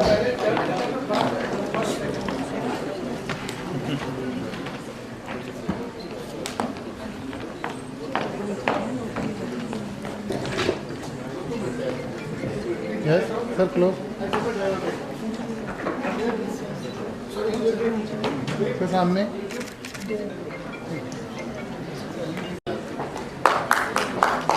Mr. Jalaluddin, many congratulations.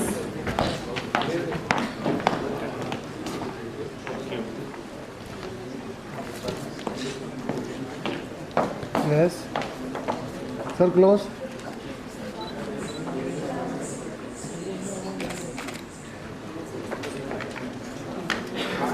On stage.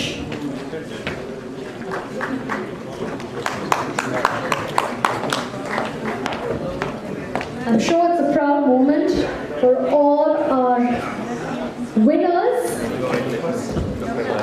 Sir, close. Yes. Leader to follow in 2023. We couldn't find any better worthy candidate than Mr. Abhishek Agarwal, who is the president of the Judge Group. He's an exceptional leader with over 22 years of cross-functional experience. The next award category is for the best preschool chain, India and Global Delivery. Once again on stage, accepting the award on behalf of Abhishek Agarwal.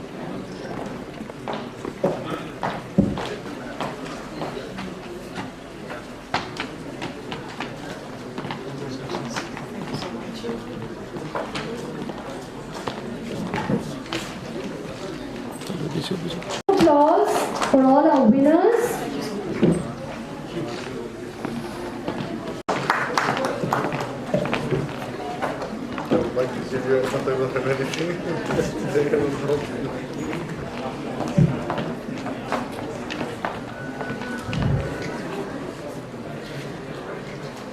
Another category, great place to work. One thing, he worked in Hong Kong, China, and at the COVID times he started his own company. And the single lady, इन्होंने अपना turnover 15 CR एक साल में किया, अकेले मेहनत करके, और कंपनी अभी 30 से 40 लोगों की कंपनी बनाई है, और फैमिली को पूरी फैमिली अकेले चला रही हैं, और सब कुछ इन्होंने अकेले किया है। तो नीतू कुछ बोलना चाहोगे?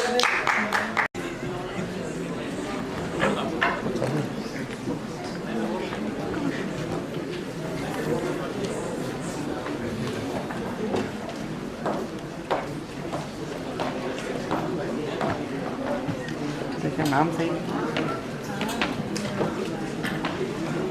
We are elated to have Dr. Ashok Ilaha sharing the stage with us once again and collecting his award. A round of applause, ladies and gentlemen. Thank you. Remarkable contribution in the field of fine arts, culture and films. Dr. Sushil Bharti has bagged Dialogue India Editor Choice Education Excellence International Award 2020.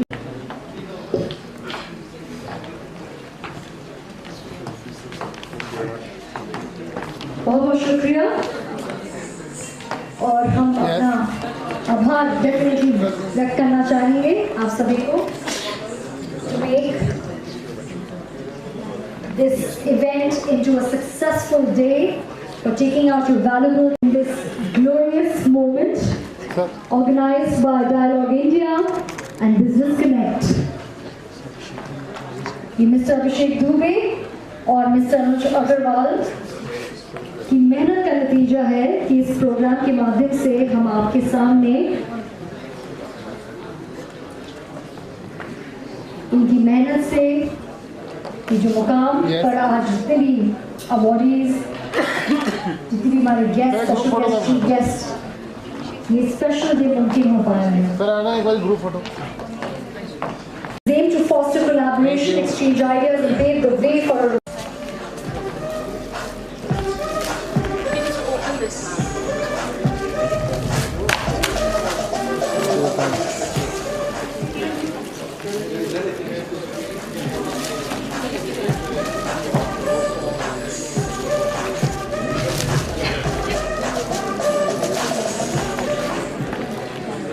Sir, come this way.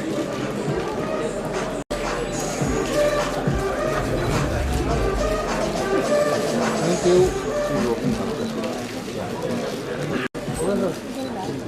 Yes. Thank you. Next, I would like to call upon.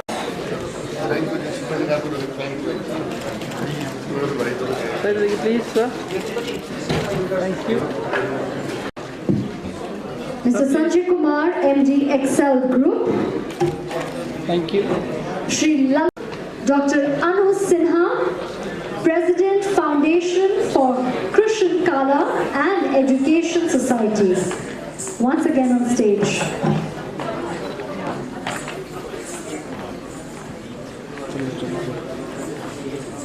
Shri Yogendra Pandey, ADM Mathura. Sir, साथ में please. Along with his spouse.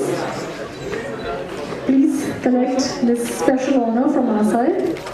Thank you.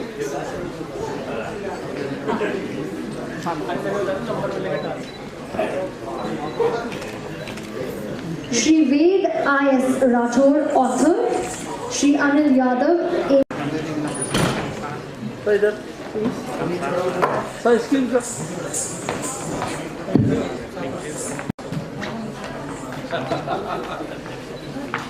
Sir, इधर देखिए please, sir, sir. Thank you, thank you.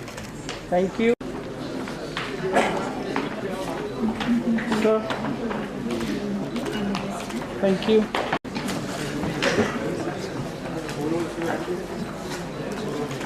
Sir, इधर देखिए please, sir, sir.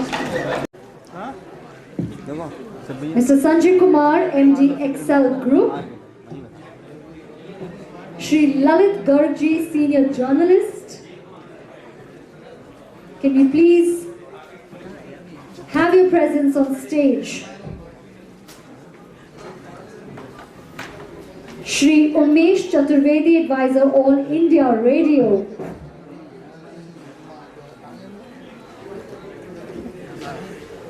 Dr. Anu Sinha, President Foundation for Krishan Kala and Education Society. Once again on stage. Wants to test the facades and ensure that they are safe for those people. What are we doing in facade test? We are checking for air infiltration. That is the energy efficiency of the facade. Because if there are thousands of joints, air-conditioned air inside the building starts to leak. you are losing energy. So we measure the quantum of energy that is leaked through the window or a door or a curtain wall and ensure that the design is such that it is within the given tolerances. By doing a water test, you will be able to ensure that there is no leaks coming into the building. So protecting yourself and the interiors. We are proud to say that Wingwall is the first lab in India to set up a new facade fire testing facility for NFPA 285, which will check the fire propagation properties of a facade system. Wingwall's primary services also include life cycle testing of hardware, glass performance testing. Till date, Wingwall has tested mock samples of over 300 iconic projects in India, Sri Lanka and Qatar.